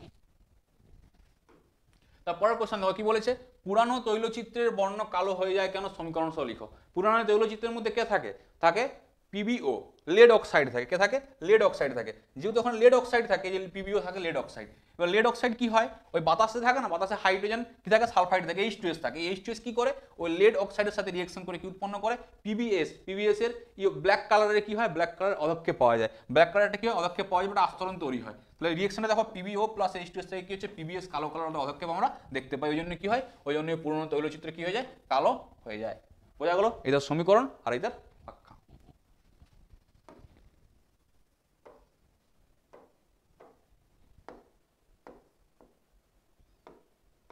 দেখো তারপরে কি জিজ্ঞেস করছে, সব আকরিক খনিজ কিন্তু সব খনিজ আকরিক নয়, সংক্ষেপে ব্যাখ্যা কর। কি বলেছে, সব আকরিক খনিজ কিন্তু সব খনিজ আকরিক নয়, সংক্ষেপে ব্যাখ্যা করতে বলেছে। দেখো আমরা কি জানি আকরিক কোনটার খনিজ কোনটা, ওর ডেফিনেশন দিয়ে করা আছে, আশা করি তোমরা জানো। দেখে নাও কি বলেছে আরেকবার, যে ভূপৃষ্ঠে বা ভূগর্ভে কোনো শিল্পবস্তুর মাঝে প্রচুর পরিমাণে মুক্ত মৌল বা যৌগ হিসাবে ধাতু ও ধাতু পাওয়া যায়, এদেরকে আমরা কি বলে থাকি, এদেরকে আমরা বলে থাকি হচ্ছে খনিজ বলে থাকি। এদেরকে কি বলি আমরা, এদেরকে বলি আমরা খনিজ। এদেরকে কি বলছি আমরা, খনিজ বলা হয়। আবার কি হয়, ওই যে সমস্ত খনিজগুলো থাকে না, ওর মধ্যে সহজে বা হয়তো কম পরিশ্রমে বা বেশি পরিমাণে আমরা কি করতে পারি, ওই খনিজগুলো থেকে আমরা ধাতু বা যে ধাতুটাকে আমরা কি করতে নিষ্কাশন করতে পারি, তাদেরকে আমরা কি বলছি, আকরিক। তাহলে আকরিক হওয়া মানে সে কিন্তু অবশ্যই খনিজ হবে। আকরিক হওয়া মানে সে কিন্তু অবশ্যই খনিজ হবে। আবার সকল খনিজ কিন্তু কি হবে, আকরিক হবে না। ধরো হয়তো আমি বললাম আয়রন, আয়রন ধরো 5টা খনিজ আছে, আয়রনের 5টা খনিজ আছে, 5টা থেকে তো সমানভাবে বার করা যাবে না। একটা খনিজ থাকবে যেখান থেকে হয়তো বেশি পরিশ্রম করতে হবে আমাকে ওখান থেকে আয়রনটাকে বার করার জন্য, বা দেখা গেলো হয়তো ওখান থেকে আমি কম পরিমাণে পাবো। তাহলে 5টার মধ্যে যে আয়রন, যে খনিজ থেকে আমরা কি করতে পারবো, ইজিভাবে এবং বেশি পরিমাণে বার করতে পারবো, কম খরচে বার করতে পারবো আয়রনকে এবং বেশি পরিমাণে পাবো, সেটাকে কি বলবো আমরা, আয়রন আকরিক। তাহলে আকরিক হওয়া মানে অবশ্যই খনিজ হবে, কিন্তু খনিজ হওয়া মানে সে কিন্তু আকরিক হবে না।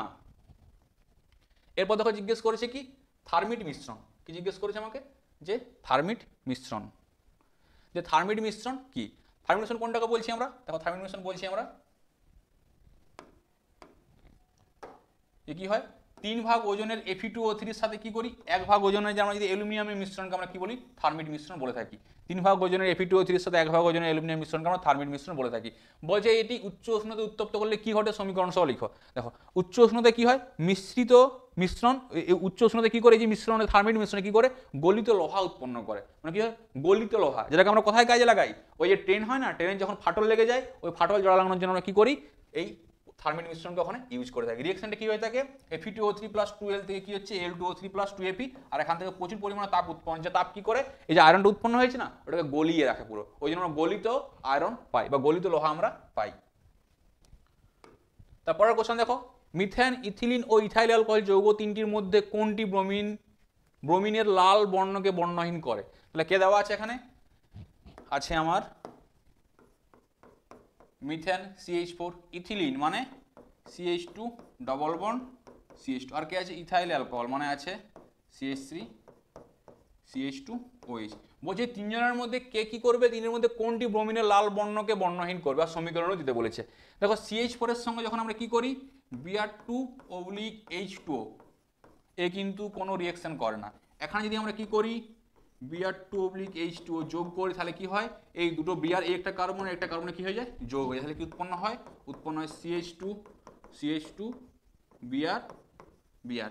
এখানেও কিন্তু যদি আমরা দিই কি Br2/H2O, এও কিন্তু কোনো রিঅ্যাকশন করে না। আর এর কালারটা কেমন দেখতে হয়, এর এই কালারটা থাকে কি, লাল বর্ণ কালার থাকে। এর কি কালার থাকে, এর কালার থাকে হচ্ছে লাল বর্ণ। কি হয়, লাল বর্ণ। এই লাল বর্ণ যে কালারটা থাকে, কালারটা কি হয়ে যায়, কালারটা হয়ে যায় আমার বর্ণহীন কালারে কি হয়, রূপান্তর হয়ে যায়। কি কালার হয়ে যায়, এই যে কালারটা সঙ্গে সঙ্গে যৌগটা উৎপন্ন হয়ে যায়, এটা ট্রান্সফার হয়ে যায় কিসে, বর্ণহীন হয়ে যায়। দেখো লাল কালার, ওই লাল, যেহেতু Br2 লাল কালার, তাই লাল কালি দিয়ে লিখেছি। ট্রান্সফার হচ্ছে কিসে, বর্ণহীন, তাই সাদা কালিতে লিখেছি। ঠিক আছে, আর কি বলছে, সংশ্লিষ্ট সমীকরণ দেওয়া আছে, তাহলে কি হবে, এখানে মনে রাখা ভালো করে, এখানে কি হয়ে থাকে, এই যে ইথিলিন থাকে, ইথিলিন কি করে, ওইটাকে লাল বর্ণটাকে বর্ণহীন করে দেয়, আর সমীকরণ হচ্ছে কোনটা, এটা হচ্ছে সমীকরণ। আশা করি বুঝতে পেরেছো। তারপরের কোশ্চেন দেখো কি বলেছে, এস্টারিফিকেশন কি, উপযুক্ত উদাহরণ দ্বারা বুঝিয়ে দাও। দেখো এস্টারিফিকেশন বিক্রিয়া কোনটাকে বলছি, আমরা যদি কি করি, গাঢ় সালফিউরিক অ্যাসিডের উপস্থিতিতে কি করি, অ্যাসিটিক অ্যাসিড আর ইথানলের বিক্রিয়া করি, তাহলে কি হয়, মিষ্টি গন্ধযুক্ত একটা কি হয়, এস্টার তৈরি হয়। ওটাকে আমরা কি বলছি, এস্টারিফিকেশন বিক্রিয়া বলছি। এটাতে সাহায্যে কি করা হয় জানো তো, ইথানলকে শনাক্তকরণ করা যায়। ইথানলকে আমরা শনাক্তকরণ করি এই এস্টারিফিকেশন বিক্রিয়ার সাহায্যে। মানে এখন যেখানে যেখানে ইথানল থাকবে, ইথানল অ্যাসিটিক অ্যাসিড করে কি উৎপন্ন করবে, এস্টার উৎপন্ন করবে। যে এস্টারটা উৎপন্ন হয় না, ওর গন্ধ পাকা কলার মতন হয়। কি হয়, পাকা কলার মতন গন্ধটা হয়ে থাকে। রিয়েকশন দেখো, রিয়েকশন দেওয়া আছে এখানে CH3COOH প্লাস CH3CH2OH, মানে কি হচ্ছে, অ্যাসিডের সঙ্গে অ্যালকোহল বিক্রিয়া করলে জল বেরিয়ে, জলটা কোনখান থেকে বার হয়, এই যে OH আর এর H, এই H আর OH মিলে কি হবে, জল বেরিয়ে যাবে, এবং এসে করে তাহলে CH3CH2 ওটা এখানে যোগ হয়ে যাবে। তাহলে কি উৎপন্ন হবে, CH3COO CH2CH3, এটা উৎপন্ন হয়েছে। এটাকে কি বলছি আমরা, এটাকে বলছি আমরা এস্টার। আর এর এই গন্ধটা পাকা কলার মতন হয়। তাহলে এটা ছিল কি তোমাদের বিভাগ গ, মানে 2 নম্বর সমস্ত কোশ্চেন শেষ। এরপর দেখবো আমরা 3 নম্বরের কোশ্চেনগুলো। দেখো তোমাদেরকে আবার বলেছি, আমার সামনে ফুল সলিউশন কিন্তু আমি সলভ করিয়ে দিচ্ছি। তোমাদের কাজ ভিডিওটা লাইক করা, বন্ধুদের মধ্যে শেয়ার করা, তোমরা অবশ্যই কিন্তু কমেন্ট করা, দেখো কি বলেছে 4.1 কোশ্চেন, আদর্শ গ্যাসের গতি তত্ত্বের দুটি স্বীকার্য লেখো আর গেলুসাকের গ্যাস আয়তন সূত্রটি লিখো। আমি তোমাদেরকে লিখে রেখেছি। দেখো স্বীকার্য মানে কি, দেখো যে গতি তত্ত্বের যে স্বীকার্যগুলো ছিল না, গ্যাসের গতি তত্ত্বের স্বীকার্য লিখতে বলেছে।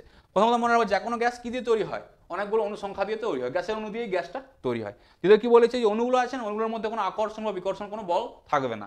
আর কি বলেছে, অণুগুলো সর্বদাই কি হবে, গতিশীল, সর্বদাই কি হবে, সরলরেখা মানে সোজা আস্তে আস্তে কি হবে, গতিশীল হবে। আর অণুগুলোর মধ্যে কি হবে, অণুগুলোর মধ্যে যে যদি কোনো সংঘর্ষ হয়ে থাকে, সেই সংঘর্ষটা কি হবে, স্থিতিস্থাপক সংঘর্ষ হবে।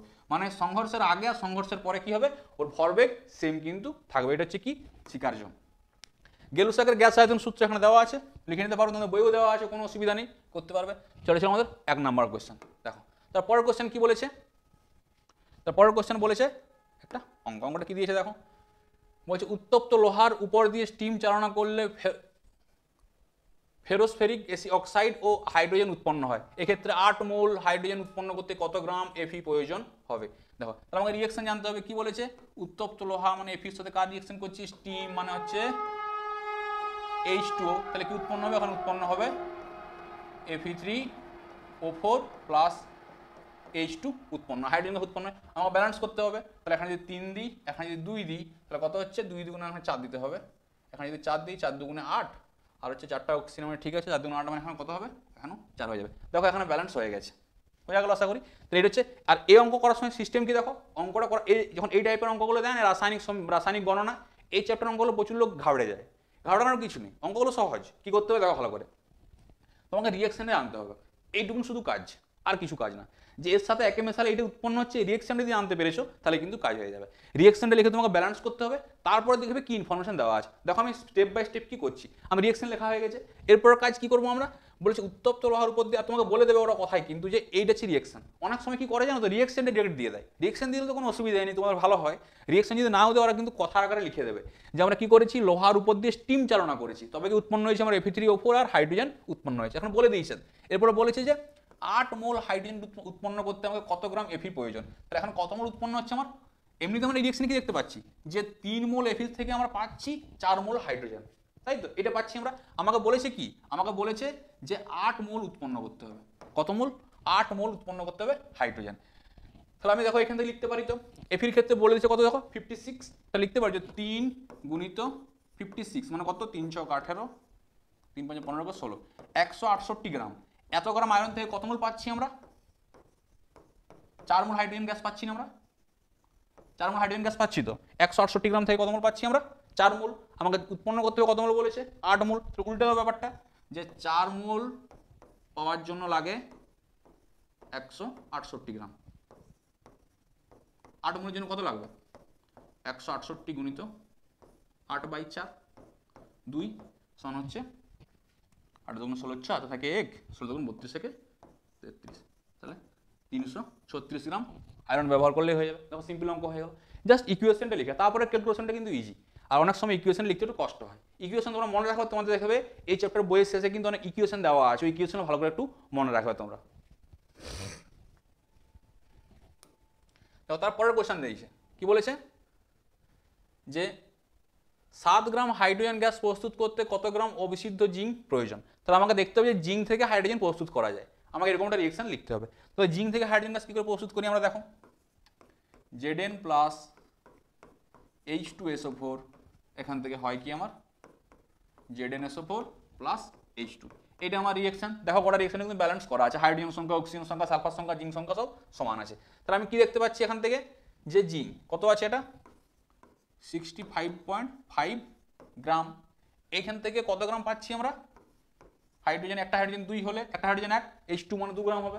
তাহলে দেখতে পাচ্ছি আমরা 65.5 গ্রাম থেকে 2 গ্রাম হাইড্রোজেন গ্যাস পাচ্ছি। আমাকে দরকার কত, 7 গ্রাম হাইড্রোজেন গ্যাস, তার জন্য বার করতে হবে। তাহলে 2 গ্রামের জন্য 65 গ্রাম লাগে আমার। তাহলে 7 গ্রামের জন্য কত লাগবে, 65/7 ডিভাইড বাই 2, ওর সরি 65.5 দিয়েছে এখানে, 65 কি করেছে, 65.5 দিয়েছে, 65.5 এখানে কত দেওয়া আছে, 65.5, তো 65.5 গুণিত কত হবে, গুণিত 7/2। তাহলে 65.5 গুণিত 7/2 কাটাকাটি করলে কত আসবে, এখানে 2 দিয়ে কাটা দিয়ে কত আসবে, 229.25 গ্রাম। এত ব্যবহার করতে হবে, 229.25 গ্রাম ব্যবহার করলে আমি কি পেয়ে যাব, কিন্তু দেখো কোশ্চেন আমাকে জিজ্ঞেস করে দিই আর বলে দিয়েছি একটা জিনিস, যে এই যে জিঙ্কটা আছে, এই জিঙ্কেও কি বলে দিয়েছে, অবিশুদ্ধ জিঙ্কে 88% জিঙ্ক বর্তমান। মানে আমাকে জিজ্ঞেস করছে কত গ্রাম অবিশুদ্ধ জিঙ্ক লাগবে, এটা কত, এটা পিওর জিঙ্ক লাগছে আমার, এটা আমার পিওর জিঙ্কটা ব্যবহার হচ্ছে, এত গ্রাম পিওর জিঙ্ক লাগবে। কিন্তু আমাকে কি বলে দিয়েছে, যে অবিশুদ্ধ জিঙ্ক মানে ভেজাল জিঙ্ক কতটা লাগবে আমার, আর কি বলে দিয়েছে, যে ভেজাল জিঙ্কে 88% বিশুদ্ধ জিঙ্ক বর্তমান। তাহলে বলতে পারি যে 100 গ্রাম ভেজাল জিঙ্কে কত গ্রাম জিঙ্ক আছে আমার অরিজিনাল, 88 গ্রাম আছে অরিজিনাল জিঙ্ক। আর কত ব্যবহার করছি আমরা, এত গ্রাম ব্যবহার করছি, এত গ্রাম লাগছে আমার। তাহলে বলতে পারি তো যে 88 গ্রাম ভালো জিঙ্কের জন্য, মানে পিওর জিঙ্কের জন্য 100 গ্রাম ভেজাল জিঙ্ক আমাকে লাগে, ভেজাল মিশ্রিত আছে এখানে। তাহলে এটা তো আমার লাগছে, এর জন্য কত লাগবে দেখো, 229.25 এর জন্য কত লাগবে, 100 গুণিত 229.25 ডিভাইড বাই কত হবে, 88। এই যেটা আছে ওটা কাটাকাটি করবে, কাটাকাটি করলে আসবে কত, 260.51 গ্রাম। এইটা হবে তোমাদের কি অ্যান্সার। এত গ্রাম ভেজাল জিঙ্ক ব্যবহার করলে আমি 7 গ্রাম হাইড্রোজেন পাবো। বোঝা গেল প্রসেসটা। এই অঙ্কটা কিন্তু খুব ইম্পর্টেন্ট অঙ্ক, এই টাইপের অঙ্ক দেখবে, ভেজালের অঙ্কটা কিন্তু দেয় পরীক্ষা একবার, ভালো করে কিন্তু তোমরা করে যাবে। যদি না বুঝতে পারো কমেন্ট করো, নেক্সট ভিডিওতে অবশ্যই আমি আরও বুঝিয়ে দেবো। তারপরের কোশ্চেন দেখো কি বলেছে, বলছে বরফকে কাঠের গুঁড়ো দিয়ে ঢেকে রাখলে তা সহজে গলে যায় না কেন। মানে বরফ আছে, তারপর যদি কাঠের গুঁড়ো চাপিয়ে দিই দেখে বরফটা গলবে না, এমনিতে যেখানে গলতো তার থেকে পরে গলবে কিন্তু পরে গলবে। কারণটা কি দেখো, এই কাঠের গুঁড়ো আছে না, এই কাঠের গুঁড়ো কি হয়, তাপের কুপরিবাহী, ও তাপ পরিবহন করে না। আর ওই গুঁড়োর মধ্যে যে বায়ু থাকে না, ও কি হয়ে থাকে, তাপের কুপরিবাহী। তাপের যদি কুপরিবাহী হয়ে থাকে, ও কি তাপ পরিবহন করবে না। আর তাপ যদি পরিবহন না করে তাহলে বরফটা গলবে না, ওই জন্য কি হয়, বরফটা গলে না, এটাই কারণ। তারপরে বলেছে দেখো, কঠিন পদার্থের মধ্য দিয়ে তাপের পরিবহন কোন 3টি বিষয়ের উপর নির্ভর করে। কঠিন পদার্থের মধ্যে দিয়ে তাপের পরিবহন কোন জিনিসের উপর নির্ভর করে থাকে, ছিল না যে কিউ ভেরিজেজ টি কতটা সময় দ্বারা যাচ্ছে, যদি বেশি সময় দিয়ে যায় বেশি তাপ পাবো, সমানুপাতিক সম্পর্ক। দুই কি ছিল, যে কিউ ভেরিজেজ θ2 মাইনাস θ1, যে দুই পৃষ্ঠ আছে সেই দুই পৃষ্ঠের মধ্যে কি হবে, সেই দুই পৃষ্ঠের যে পার্থক্য, উষ্ণতার পার্থক্য কত তার উপরও নির্ভর করে থাকে। 3 কি আছে, কিউ ভেরিজেজ কি হয়ে থাকে, এ ক্ষেত্রফল, যে যে যে পাত্র, সেই পাত্রের ক্ষেত্রফল কতটা, এইটা। আর একটা কি জানি আমরা 4 নম্বরে, যে কি হয়, কিউ ভেরিজেজ কি হয় 1/d, মানে কতটা মোটা, ওর বেধটা কত। যদি পাতলা হয় তাহলে কি হবে, ঘনত্ব বা পাতলা হলে কি হবে, বেধটা কম হবে, সেখানে কি হবে, বেশি তাপ পরিবহন করবে। আর যদি খুব মোটা হয় সেখানে কম তাপ পরিবহন করবে, ওই জন্য ব্যস্তানুপাতিক সম্পর্ক, আর এগুলো সব সমানুপাতিক সম্পর্ক। আশা করি বুঝতে পেরেছো। তারপরের কোশ্চেন দেখো কি বলেছে, দ্বিধাতব পাত কি, এর ব্যবহার লিখো। দেখো দ্বিধাতব পাত কি জিজ্ঞেস করেছে, আর কি এর ব্যবহার। বলছে দুটি ভিন্ন ধাতুর পাত যাদের দৈর্ঘ্য প্রস্থ ও বেধ সমান, তাদেরকে আমরা যদি কি করে রিভেট করে যুক্ত করে তাদেরকে আমরা কি বলি, দ্বিধাতব পাত কি হয় বলা হয়ে থাকে। তারপরে জিজ্ঞেস করছে কোথায় ব্যবহার করা হয়ে থাকে, সব থেকে নেবো ফায়ার অ্যালার্ম তৈরি সব থেকে কি করে ভালো ব্যবহার করে, যেখানে যেখানে শপিং মল, তারপর বড় বড় সিনেমা হল বা বড় বড় কলেজ স্কুলে দেখবে সেই লাল কালারের দিয়ে কার্বন ডাইঅক্সাইড রাখা থাকে না, বা তুমি দেখবে ওখানে না সব থেকে ভালো দেওয়া থাকে, দেখবে সেই মানে অটোমেটিক আগুন জ্বললে অ্যালার্ম বেজে যায়, ওই ফায়ার অ্যালার্মের জন্য ব্যবহার করে থাকি, ওখানে দ্বিধাতব পাত ব্যবহার করা হয়ে থাকে। মানে এরকম দুটো থাকে আর কি, একটা হয়তো এরকম করে দেওয়া আছে, আরেকটা থাকবে হয়তো এরকম, আরেকটা ধরবে এরকম করে দেওয়া আছে হয়তো এরকম করে। এবারে হিট পেলে একটা বেশি কি হবে, একটা বেশি ভাঙবে, একটা কম ভাঙবে। যদি বেশি ভাঙবে সেটা গিয়ে দেবে অ্যালার্মে টাচ করবে, সঙ্গে সঙ্গে কি হবে, অ্যালার্মটা বেজে যাবে, এরকম ভাবে থাকে। তারপরের কোশ্চেন দেখো কি বলেছে, বলছে একটি উত্তল লেন্সের ফোকাস দৈর্ঘ্য 10 সেন্টিমিটার, মানে এফ সমান কত বলে দিয়েছে আমাকে, এফ সমান বলে দিয়েছে 10 সেন্টিমিটার। তো 2f সমান কত হবে, 20 সেন্টিমিটার। তারপরে বলেছে বস্তুটিকে কোথায় রাখলে বিবর্ধিত সদ্বিম্ব, খর্বাকায় সদ্বিম্ব, সমান উচ্চতার সদ্বিম্ব আর বিবর্ধিত অসদ্বিম্ব গঠিত হবে। এবং তার সঙ্গে আমাকে কি বলেছে, অসদ্বিম্বের গঠনচিত্র কি বলেছে আমাকে দেখাতে বলেছে। গঠনচিত্র দেখানো নেই, যাই হোক দেখো না, F10 টু F20 বিবর্ধিত সদ্বিম্ব রাখার জন্য কি করতে হবে, F অপেক্ষা বেশি কিন্তু 2F অপেক্ষা কম দূরত্ব, মানে কি হবে 10 সেমি থেকে বেশি দূরত্বে বা 20 সেমি থেকে কম এই দূরত্বের মধ্যে যদি রাখি তখন আমরা কি পাবো, এই বিবর্ধিত সদ্বিম্ব দেখতে পাবো। আর দেখো বলেছে খর্বাকায় সদ্বিম্ব, এটা কখন দেখতে পাবো, যখন হচ্ছে 2F অপেক্ষা অর্থাৎ 20 সেমি থেকে কি করবো আমরা বেশি দূরত্ব রাখবো, তখন আমরা কি দেখতে পাবো, খর্বাকায় সদ্বিম্ব দেখতে পাবো। তাহলে প্রথমটা দেখো হয়ে গেল, দ্বিতীয়টা হয়ে গেল। তৃতীয়টা কি বলেছে, সমান উচ্চতার সদ্বিম্ব। সমান উচ্চতার সদ্বিম্ব কখন দেখতে পাবো, যখন আমরা কি করবো 20 সেন্টিমিটার এক্সাক্ট 2F দূরত্ব রাখবো, তখন আমরা কি দেখতে পাবো, তখন আমরা দেখতে পাবো সমান উচ্চতার সদ্বিম্ব। তারপরে দেখো জিজ্ঞেস করেছে বিবর্ধিত অসদ্বিম্ব। বিবর্ধিত অসদ্বিম্ব কোথায় রাখবো, 10 সেন্টিমিটার থেকে কম দূরত্ব, মানে কি হবে যে ফোকাস আছে, ফোকাসের থেকে কম, মানে এফের থেকে কম দূরত্বে আমরা যদি রাখি তখন আমরা কি দেখতে পাবো, তখন আমরা দেখতে পাবো বিবর্ধিত অসদ্বিম্ব। এই ছবিটা আঁকতে বলেছে, এই ছবিটা এরকম করে আঁকা আছে, দেখো তোমাদের বইয়ে এরকম করে হয়ে থাকে, এরকম যদি থাকে না, এটা যদি এফ হয়ে থাকে, বস্তুটা এখানে থাকে, এদিকে একটা লাইট যায়, এরকম করে বেরিয়ে যায়, আর এটা এরকমভাবে যায়, লাইট ধরে কি হয় ম্যাচ করে না, এদিকে পিছন দিকে এরকম টেনে ম্যাচ করাই আমরা, ম্যাচ করে কি হয় এরকম জায়গাতে ম্যাচটা করে এসে করে এখানে আমরা কি পাই, এরকম জায়গাতে আমরা দেখতে পাই, এরকম টাইপের দেখতে ছবিটা একটু দেখে নেবে। আমার এখানে পেজ স্লাইডের জন্য অসুবিধা হয়ে গেছে, তোমরা কিন্তু ওখানে অবশ্যই দেখে নেবে। তারপর দেখো জিজ্ঞেস করেছে উত্তল লেন্সের ক্ষেত্রে কখন বিবর্ধনের মান 1 অপেক্ষা কম ও 1 অপেক্ষা বেশি হয়। বলছে উত্তল লেন্সের ক্ষেত্রে বিবর্ধনের মান কি হবে, বিবর্ধনের মান কখন কি হবে, কখন 1 অপেক্ষা কম, 1 আর 1 অপেক্ষা বেশি হবে। দেখো উত্তল লেন্সের ক্ষেত্রে জিজ্ঞেস করে প্রথম 1 কখন হয়, যখন 2F দূরত্ব রাখা হয় তখনই কি হয়, বিবর্ধনের মান 1 হয়ে যায়। বিবর্ধন মানে কি, প্রতিবিম্ব দূরত্ব বা বস্তু দূরত্ব এরকম করে বিবর্ধনটা বার করি তো আমরা। 1 কখন হবে, যখন 2F দূরত্ব রাখবো। 1 অপেক্ষা বেশি কখন হবে, যখন কি করবো আমরা, যখন বস্তুটিকে F অপেক্ষা বেশি কিন্তু 2F অপেক্ষা কম দূরত্ব রাখবো, তখন কি হবে আমার 1-এর থেকে বেশি হবে। 1-এর থেকে কম কখন হবে, যখন 2F অপেক্ষা বেশি দূরত্ব রাখবো, তখন কি হবে আমার, তখন মানটা কিন্তু 1 অপেক্ষা কম হবে। আশা করি তোমরা বুঝতে পেরেছো। এরপর দেখো যে প্রমাণটা আছে না, প্রিজমের ক্ষেত্রে প্রমাণ করে চ্যুতি কোন সময়, এই প্রমাণটা তোমাদের দেখো খুব ইম্পর্টেন্ট হচ্ছে মাধ্যমিকের জন্য, খুব ইম্পর্টেন্ট প্রমাণ, কিন্তু তোমরা কিন্তু অবশ্যই ভালো করে এটা প্রমাণ করে নিয়ে যাবে। ছবি আঁকবে, প্রমাণটা করবে, ইজি আছে, বইয়ে দেখে করা আছে, কোনো অসুবিধা নেই, প্রমাণটা কিন্তু ইজিলি করতে পারবে। এই প্রমাণটা কিন্তু খুব ভালো করে তোমরা দেখে যাবে।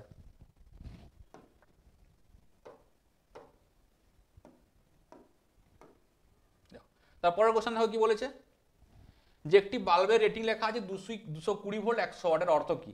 যদি একটা বাল্বের গায়ে রেটিং লেখা থাকে এর অর্থ কি হবে, এর অর্থ হচ্ছে যাকে আমরা যদি কি করি 220 ভোল্ট বিভব পার্থক্যের সঙ্গে যুক্ত করি, তাহলে কি হবে, এটা সর্বোচ্চ উজ্জ্বলতা জ্বলবে এবং কি হবে 60 ওয়াট হারে বিদ্যুৎ ব্যবহৃত হবে। এর ভালো করে মনে রাখছে এর অর্থ।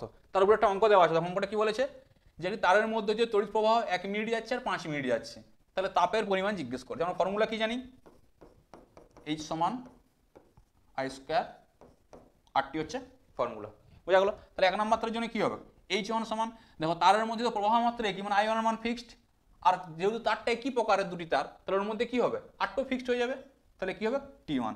সিমিলারলি H2 সমান কি হবে T2। তাহলে আমাকে কি H1/H2, এখানে কি বলেছে তাহলে T1 সমান কত, T1 সমান 1 মিনিট, T2 সমান 5 মিনিট। তোমরা চাইলেই কিন্তু মিনিটটাকে সেকেন্ডে কনভার্ট করতে পারো, কনভার্ট করলে যে অ্যান্সার আসবে এখনো একই অ্যান্সারই আসবে। তাহলে H1/H2 সমান কত আসবে, এটা আসবে হচ্ছে I² আর T1 হচ্ছে গুণিত 1 ডিভাইড বাই I² আর গুণিত 5, এটা কেটে যাচ্ছে। তাহলে অতএব কি হবে, H2 সমান 5 ইন্টু H1, তো কত গুণ উৎপন্ন হবে 5 গুণ, কত গুণ উৎপন্ন হবে 5 গুণ, এত গুণ কি হবে, এত গুণ আমার বেশি পরিমাণে তাপ উৎপন্ন হবে। বোঝা গেল আশা করি। সিম্পল অঙ্ক H সমান I² RT ফর্মুলা বসাবে, H1 T1 এর মান বলে দিয়েছে, T2 এর মান বলে দিয়েছে, I আর ফিক্সড আছে, H1/H2 করে দিলাম, মান পেয়ে যাবো। তাহলে হচ্ছে 5 গুণ। তারপরের কোশ্চেন দেখো কি বলেছে, বলছি একটি বাড়িতে 10টি 40 ওয়াট বাতি, কি আছে আমার 10টি 40 ওয়াট বাতি আছে, 5টি 80 ওয়াট পাখা, একটি 80 ওয়াট টিভি, দৈনিক 6 ঘন্টা করে চলছে। 30 দিনের মাসে ওই বাড়ির মাসিক শক্তি ব্যয়টা বিওটি একক আমাকে কি করতে দিয়েছে, নির্ণয় করতে দিয়েছে। তাহলে আমরা দেখবো ওয়াট ঘন্টা। তাহলে কি আছে 40টি বাতি, 10টি কটা 10টি 40 ওয়াটের বাতি, তাহলে বাতি কোটি আছে, বাতি সমান হচ্ছে 10টি, কত ওয়াটের 40 ওয়াট। এটা হয়ে গেল ওয়াটটা। আমি কি করি অ্যাকচুয়ালি ওয়াটের সঙ্গে ঘন্টা গুণ করলে তোমরা ওয়াট ঘন্টা পাই, সেখান থেকে কিলোওয়াট ঘন্টা করি। আর কিলোওয়াট ঘন্টাটি কি আমার বিওটি, আর বিওটিতে চেয়েছে না, তাহলে কি হবে 10 × 40 হয়ে গেল ওয়াটটা। এবার দেখো ঘন্টাটা নির্ণয় করবো, কি করবো আমরা ঘন্টা নির্ণয় করবো। ঘন্টাটা কি করে নির্ণয় করবো দেখো, 6 ঘন্টা করে 30 দিন, তাহলে গুণিত 6 গুণিত 30। তারপরে দেখো কি আছে পাখা 5 × 80 গুণিত 6 গুণিত 30। তারপরে কি আছে টিভি 80 ওয়াট, টিভি সমান কত হবে 1 × 80 গুণিত 6 গুণিত 30। এত কি ওয়াট ঘন্টা, ওয়াট ঘন্টা, ওয়াট ঘন্টা।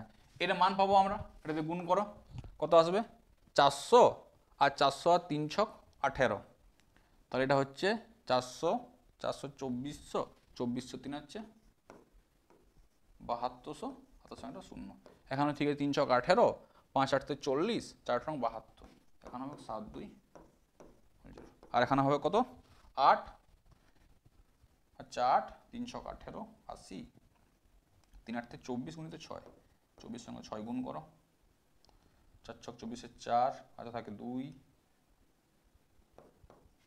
কত আসবে 14400। এটি কি হবে মোট ওয়াট ঘন্টা পেয়ে যাবো আমরা 004 2 4 8 14 কে 15, তাহলে কত আসছে 15840। এত কি এত ওয়াট ইন্টু ঘন্টা। আমরা কিসে জিজ্ঞেস করেছে বিওটি, তাহলে বিওটি আমরা কি করে নির্ণয় করি দেখো, আমরা বিওটি নির্ণয় করি 1000 দ্বারা ভাগ করলেই বিওটি, তাহলে মোট ব্যয়িত শক্তি সমান কি হবে, ব্যয়িত শক্তি সমান কত হবে 1584000 ডিভাইডেড বাই 1000 দ্বারা ভাগ করলে কি হবে এটা কিলো ওয়াট ঘন্টা হয়ে যাবে। আর কিলো ওয়াট ঘন্টা মানে কি আমার বিওটি, তাহলে কত আসবে এটা দেখো 158.4 বিওটি। বোঝা গেল আশা করি, না বুঝতে পারলে কমেন্ট, নেক্সট ভিডিওতে আমি অবশ্যই আলোচনা করে দেবো। তড়িৎ প্রবাহের তাপীয় ফল সংক্রান্ত জুলের সূত্র দেখো তোমাদের বইয়ে দেওয়া আছে, H = I²RT লিখলাম না, ওই ফর্মুলাটি হচ্ছে তাপীয় জুলের ফর্মুলা, এই জুলের সূত্র 3টে আছে দেখো ভালো করে, অবশ্যই তোমরা কিন্তু ব্যাখ্যা করতে পারবে বা লিখতে পারবে। নেক্সট কোশ্চেন দেখো কি বলেছে, বলছে নিউক্লিয়ার বন্ধন শক্তি কাকে বলে। যদি একটি প্রোটন ও একটি ইলেকট্রন ভর যথাক্রমে এমপি ও এমই দ্বারা প্রকাশিত হয় তবে জেড এক্স এ পরমাণু নিউক্লিয়াসের বন্ধন শক্তি নির্ণয় করো। দেখো প্রথমত নিউক্লিয়ার বন্ধন শক্তি কাকে বলে, দেখো এই প্রোটন আর নিউট্রনগুলো থাকে না, এই শক্তির জন্য যে পরমাণু নিউক্লিয়াসে আবদ্ধ থাকে, দেখো আমরা কি জানি প্রোটন আর নিউট্রন কি হয় নিউক্লিয়াসের মধ্যে থাকে, ওরা যে শক্তির দ্বারা আবদ্ধ থাকে সেটাকে আমরা কি বলছি, তাকে বলছি নিউক্লিয়ার বন্ধন শক্তি। এবার পরমাণু কি নির্ণয় করতে দিয়েছে, দেখো আমাকে পরমাণুটা কি দিয়েছে জেড এক্স এ, এটা হচ্ছে কি ভর সংখ্যা, জেডটা কি পরমাণু ক্রমাঙ্ক মানে এটি প্রোটন সংখ্যা, আর এটা আছে না এটা কি আমার এটা হচ্ছে ভর সংখ্যা, এখান থেকে এটা বিয়োগ করলে আমরা কি পেয়ে যাবো নিউটন সংখ্যাটা পেয়ে যাবো। এবার দেখো আমাকে পরমাণু এমপি সমান কি, এমপি সমান যে একটি প্রোটনের ভর, এমএন সমান কি একটি নিউটনের ভর, আর ক্যাপিটাল কি বলেছে গোড়া নিউক্লিয়াসটার ভর। তাহলে দেখো বন্ধন শক্তি কি হবে, বন্ধন শক্তি সমান m × c², delta m × c², এটা হচ্ছে বন্ধন শক্তি, ভর দুটি ইন্টু c² দ্বারা গুণ করলে আমরা পেয়ে যাই হচ্ছে বন্ধন শক্তি। দেখো ডেল্টা আমরা কি করে নির্ণয় করবো, জেড × এমপি প্রোটনের ভর প্লাস নিউটনের ভর, নিউটন কতগুলো আছে এই মাইনাস জেড আছে, তাহলে ইন্টু এমএন করেছি, এই দুটো ভরকে যোগ করবে বিয়োগ করবো আমার টোটাল ভর থেকে, এই যে ত্রুটিটা পাচ্ছি এটাকে ভর ত্রুটি বলছি, ডেল্টা এম এটাকে ভর ত্রুটি ইন্টু c²। অনেক সময় মানটাকে না 931.2 ইলেকট্রন ভোল্ট দিয়েও কিন্তু লিখতে পারবো, লিখতে পারি ভাবে আমরা যে ডেল্টা ই সমান 931.2 mega electron volt into del M, এইটা হচ্ছে আমার বন্ধন শক্তির আরেকটা ফর্মুলা। বোঝা গেল আশা করি। দেখো তারপরের কোশ্চেন দিয়েছে, দেখো এক্স ওয়াই জেড তিনটি মৌলের পারমাণবিক ক্রমাঙ্ক Z-2 জেড Z+1। তাহলে আমাকে কি বলেছে তিনটা মৌল বলে দিয়েছে, তিনটা মৌল কে কে আছে, প্রথমে হচ্ছে এক্স ওয়াই জেড, তাই তো ওয়াই এর পরমাণু ক্রমাঙ্ক হচ্ছে জেড Z-2 Z+1। এটা কি বলেছে ওয়াইটা নিষ্ক্রিয়, এ হচ্ছে কি নিষ্ক্রিয় মৌল। তারপরে বলেছে কোন মৌলের পারমাণবিক ব্যাসার্ধ সর্বাধিক, এই যদি নিষ্ক্রিয় হয় আমরা কি জানি পর্যায় সারণী অবস্থানে দেখো এখানে থাকে 1 2, তারপরে থাকে এরকম করে যায়, এখানে থাকে দেখবে 13 14 এরকম করে কত আছে 17 18 এরকম করে থাকে, তো এটা পর্যায় সারণী আমার 1 2 করে 18 অবধি। নিষ্ক্রিয় কোথায় থাকে 18 তো থাকে, তাহলে এখানে কে আছে, এখানে আছে আমার ওয়াই। তারপরে দেখো কি বলেছে এক্সটা হচ্ছে এর থেকে 2 ঘর কম, Z-2 মানে কি থেকে আগে আছে, তাহলে এ আছে কততে, এখানে যদি 16 হয় এ কত আছে এক্স আছে এই জায়গাতে, আর জেড আছে কোনখানে y+1 মানে জেড আছে কোথায় 1 নম্বরে, তাহলে এটা হচ্ছে অবস্থান বোঝা গেছো? যখন এরকম টাইপের দিয়ে দেবেন এরকম করে অবস্থানটা বার করে নেবে তোমরা, তাহলে কি হবে সমস্ত কিছু ইজিলি ভাবে করতে পারবে। দেখো এরপর জিজ্ঞেস করছে ফার্স্ট কোশ্চেন কি, কোন মৌলের পারমাণবিক ব্যাসার্ধ সর্বাধিক? বাম দিক থেকে ডান দিকে গেলে ব্যাসার্ধ কি হয়, কমে, উপর থেকে নিচে দিকে গেলে বাড়ে। তাহলে দেখো এর সব থেকে কি হবে, এর সব থেকে বেশি, তাহলে জেডের ব্যাসার্ধ সব থেকে কি হবে, প্রথমে ব্যাসার্ধ সর্বাধিক হবে কার, জেডের, আর বেশি, আর মানে হচ্ছে ব্যাসার্ধ। তারপরে জিজ্ঞেস করছে কোন মৌলের আয়নন শক্তি সর্বনিম্ন? কি বলেছে, আয়নিয়ন শক্তি। আয়নন শক্তি মানে কি জানি আমরা, যে একটা ইলেকট্রনকে বার করার জন্য যে পরিমাণ শক্তি লাগে তাকে আমরা কি বলছি, আয়নিয়ন শক্তি বলছি। তাহলে কার সব থেকে বেশি ও সর্বনিম্ন জিজ্ঞেস করে, সর্বনিম্ন কার হবে, এই এক্স যে আছে, ও সরি জেডের বেশি না, এখানে কি হবে, এটা সব থেকে বেশি হবে এক্স এর, সরি ঠিকই লিখেছিলাম আমি, কেন ভুল করলাম, এটা হবে জেডের বেশি। এরপর দেখো কি বলেছে, সর্বনিম্ন আয়নন শক্তি সর্বনিম্ন বলেছে। আয়নন শক্তি সর্বনিম্ন কার হবে, এই যে জেড আছে এর আয়নন শক্তি কি হবে, এর আয়নন শক্তি সর্বনিম্ন হবে। তাহলে জেডেরই কি হবে, জেডেরই আয়নন কম হবে। বেশি কার হবে, এই যে ওয়াই, নিষ্ক্রিয় গ্যাসের আয়নন শক্তি বেশি হয় না, এর উপর সব থেকে বেশি ওয়াই। তারপরে জিজ্ঞেস করেছে কি, এক্স ও জেড দ্বারা গঠিত যৌগের সংকেত, এক্স ও জেড দ্বারা গঠিত যৌগের সংকেত। এবার দেখো কি বলেছে আমাকে, এক্স আর জেড, এক্স এক্স আর জেড, ক্রিস ক্রস রুল লাগাবে। কি লাগাবে, ক্রিস ক্রস রুল। দেখো জেডের বাইরের কক্ষে কটা ইলেকট্রন আছে আমার, দেখো জেডের জন্য কি একটা ইলেকট্রন বেশি আছে, তাহলে জেডের নিচে 1। এক্স এর অষ্টক পূর্তি হবে কটা লাগবে আমার, দুটো, তাহলে এদিকে চলে আসবে, এইটা এইদিকে চলে। সংকেতটা কি হবে, তাহলে সংকেতটা হবে তোমার হচ্ছে Z2X। সংকেতটা কি হবে, Z2X হচ্ছে সংকেত। বোঝা গেল? চলো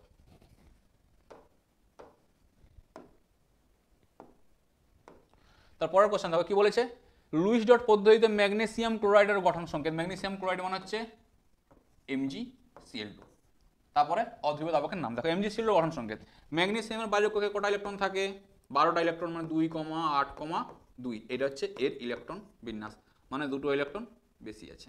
Cl এর কটা ইলেকট্রন থাকে আমরা জানি, Cl এর বাইরের কক্ষে 7টা ইলেকট্রন থাকে, 2 2 4 2 6 একে 7, তাহলে 2,8,7।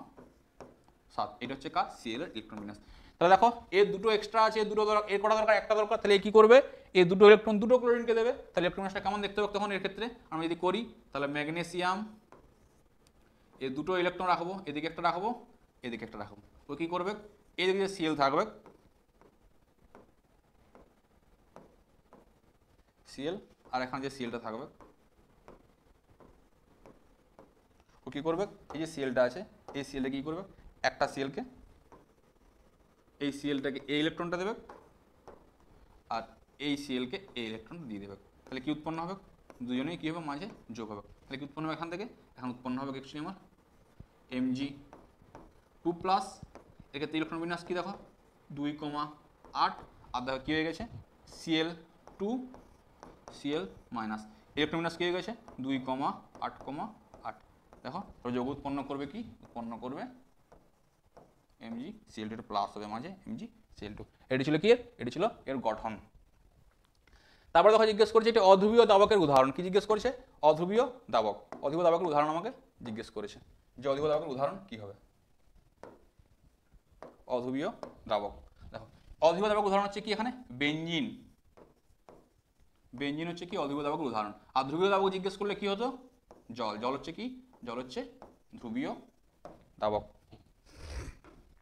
তারপরের কোশ্চেন দেখো কি বলেছে, অম্লায়িত জলের তড়িৎ বিশ্লেষণের সময় ক্যাথোড অ্যানোডে সংঘটিত বিক্রিয়া। অম্লায়িত জল যখন তড়িৎ বিশ্লেষণ করি ক্যাথোডে কি হয়, ক্যাথোড অলয়েজ আমার কি হয়, রিডাকশন, আর অ্যানোডে অলয়েজ কি হয় আমার, অক্সিডেশন। মানে অ্যানোডে জারণ, ক্যাথোডে বিজারণ। রেড ক্যাট, লাল বিড়াল। রেড মানে হচ্ছে রিডাকশন, ক্যাট মানে হচ্ছে ক্যাথোড, এভাবে মনে রাখবে। তাহলে এখানে কি হয়, H+ কি করলে একটা ইলেকট্রন গ্রহণ করে হাইড্রোজেন হয়, দুটো হাইড্রোজেন যোগ করে H2 গ্যাস উৎপন্ন হয়। অ্যানোডে কি হয়, OH- ইলেকট্রন ছেড়ে দিয়ে OH হয়, 4টা OH যোগ হয়ে করে অক্সিজেন প্লাস জল উৎপন্ন হয়। এটা হচ্ছে কি অ্যানোড আর ক্যাথোডে রিঅ্যাকশন। তারপরের পার্ট দেখো কি বলেছে, তড়িৎ বিশ্লেষণের সময় সামান্য অ্যাসিড মেশানো হয় কেন। এই বিশুদ্ধ জল আছে না, বিশুদ্ধ জল কিন্তু তড়িতের কি হয়, ও কিন্তু তড়িতের কুপরিবাহী হয়। এবার আমি যদি তড়িৎ বিশ্লেষণ করি আমার তো তড়িৎ পরিবহন করতে হবে।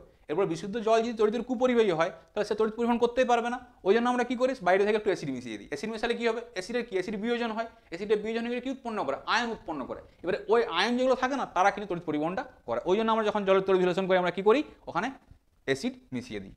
দেখো বিশুদ্ধ জল তড়িতের কুপরিবাহী। এখন জলে অ্যাসিড মিশ্রিত করলে অ্যাসিডটি বিয়োজিত হয়ে করে আয়ন উৎপন্ন করে এবং যেটি তড়িৎ পরিবহনে সাহায্য করে, তাই বিশুদ্ধ জল অ্যাসিড মিশ্রিত করা হয়। তারপরের কোশ্চেন দেখো কি বলেছে, স্পর্শ পদ্ধতিতে সালফিউরিক অ্যাসিডের প্রস্তুতির নীতি ও সমীকরণ লেখো। তোমরা লিখতে পারবে, প্রথমে কি করবে, সালফারের সঙ্গে অক্সিজেনের বিক্রিয়া করবে, SO2 হবে, তারপরে অ্যাসিডের সাথে অক্সিজেনের বিক্রিয়া করবে, ভ্যানাডিয়াম পেন্টক্সাইডের উপস্থিতিতে SO3 হবে, তারপরে SO3 এর সাথে কি করবে, সালফিউরিক অ্যাসিড মেশাবে, ওলিয়াম তৈরি হবে, ওলিয়ামের সঙ্গে জল মিশিয়ে করে 2 অণু সালফিউরিক অ্যাসিড পেয়ে যাবে। তোমাদের বই বেশ সুন্দর করে লেখা আছে, আশা করি তোমরা কিন্তু অবশ্যই এটা করতে পারবে, স্পর্শ পদ্ধতিতে সালফিউরিক অ্যাসিডের প্রস্তুতির নীতি ও সমীকরণ। তারপরের কোশ্চেন দেখো কি বলেছে, মেথিলেটেড স্পিরিট কাকে বলে। মেথিলেটেড স্পিরিট কি জিজ্ঞেস করেছে, কাকে বলে, আর এটা কি বিষাক্ত কেন। দেখো মেথিলেটেড কি বলে, আমরা শিল্পে কি যে দেখো এই রেকটিফাইড স্পিরিট আছে না, এই রেকটিফাইড স্পিরিটের মধ্যে কি ছিল, আগে ইথানল ছিল, ইথানল রাখা ছিল, এবার মানুষ ইথানলটা ব্যবহার করে খাওয়ার জন্য।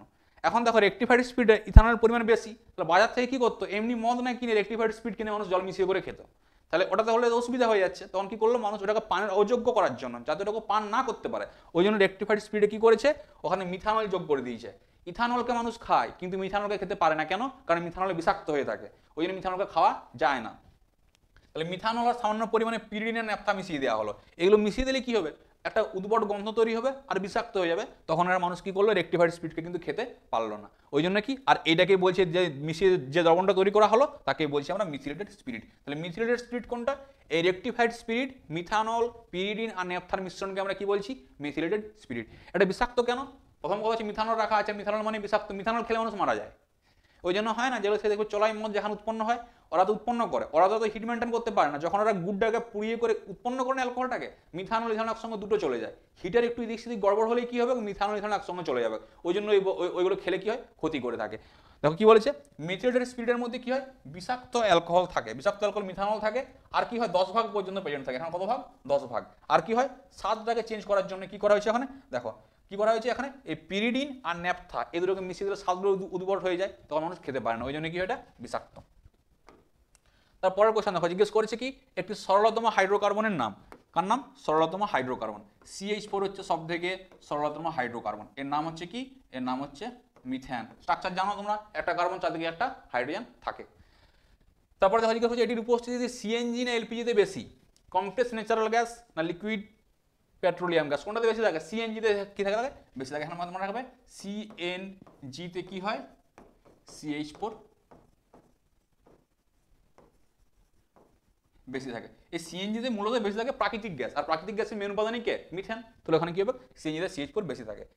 বায়ুতে এর দহন বিক্রিয়াটির উপযোগিতা লেখো। বায়ুতে বিক্রিয়াটি কি হয়ে থাকে, যে CH4 থাকে না, এই বায়ু মানে অক্সিজেনের উপস্থিতি বিক্রিয়া করে এখান থেকে কি হয়, কার্বন ডাইঅক্সাইড, জল আর তাপ উৎপন্ন করে, এই যে তাপটা উৎপন্ন হয় না, এই তাপটাকে আমরা কি করি, এই তাপটাকে তো রান্নার কাজে লাগাই না, জ্বালানির কাজে, এই তাপটা পাই, তাপটা আমাদের কাজে লাগে। রিঅ্যাকশনটা ব্যালেন্স করো, CO2 3 দুগুণে 6, এখানে 2 দিয়ে দিই, 2 দুগুণে 4, 2 দুগুণে 4 দিয়ে 6, এটা হয়ে গেছে ব্যালেন্স। দেখো 3O2 মানে 3 দুগুণে 6টা অক্সিজেন আছে, এখানে 2 আর এখানে 2-4টা অক্সিজেন আছে না, CH4 আচ্ছা 2 করে দাও,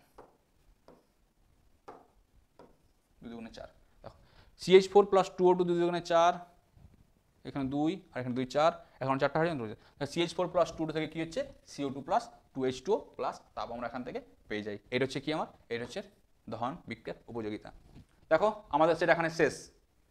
ভিডিও যদি ভালো লেগে থাকে অবশ্যই ভিডিও লাইক করো, কমেন্ট কিন্তু অবশ্যই করবে, এবং ভিডিওটা বন্ধুদের মধ্যে শেয়ার করো, আর আমাদের চ্যানেলটি অবশ্যই সাবস্ক্রাইব করো, আমাদের চ্যানেলের সাথে যুক্ত থাকো, আমরা কিন্তু আবার এই WBTA এবং ABTA টেস্ট পেপারের সলভ অবশ্যই নিয়ে আসবো তোমাদের জন্য, শুধু তোমাদের জন্য, তো অবশ্যই আমাদেরকে সাপোর্ট করো।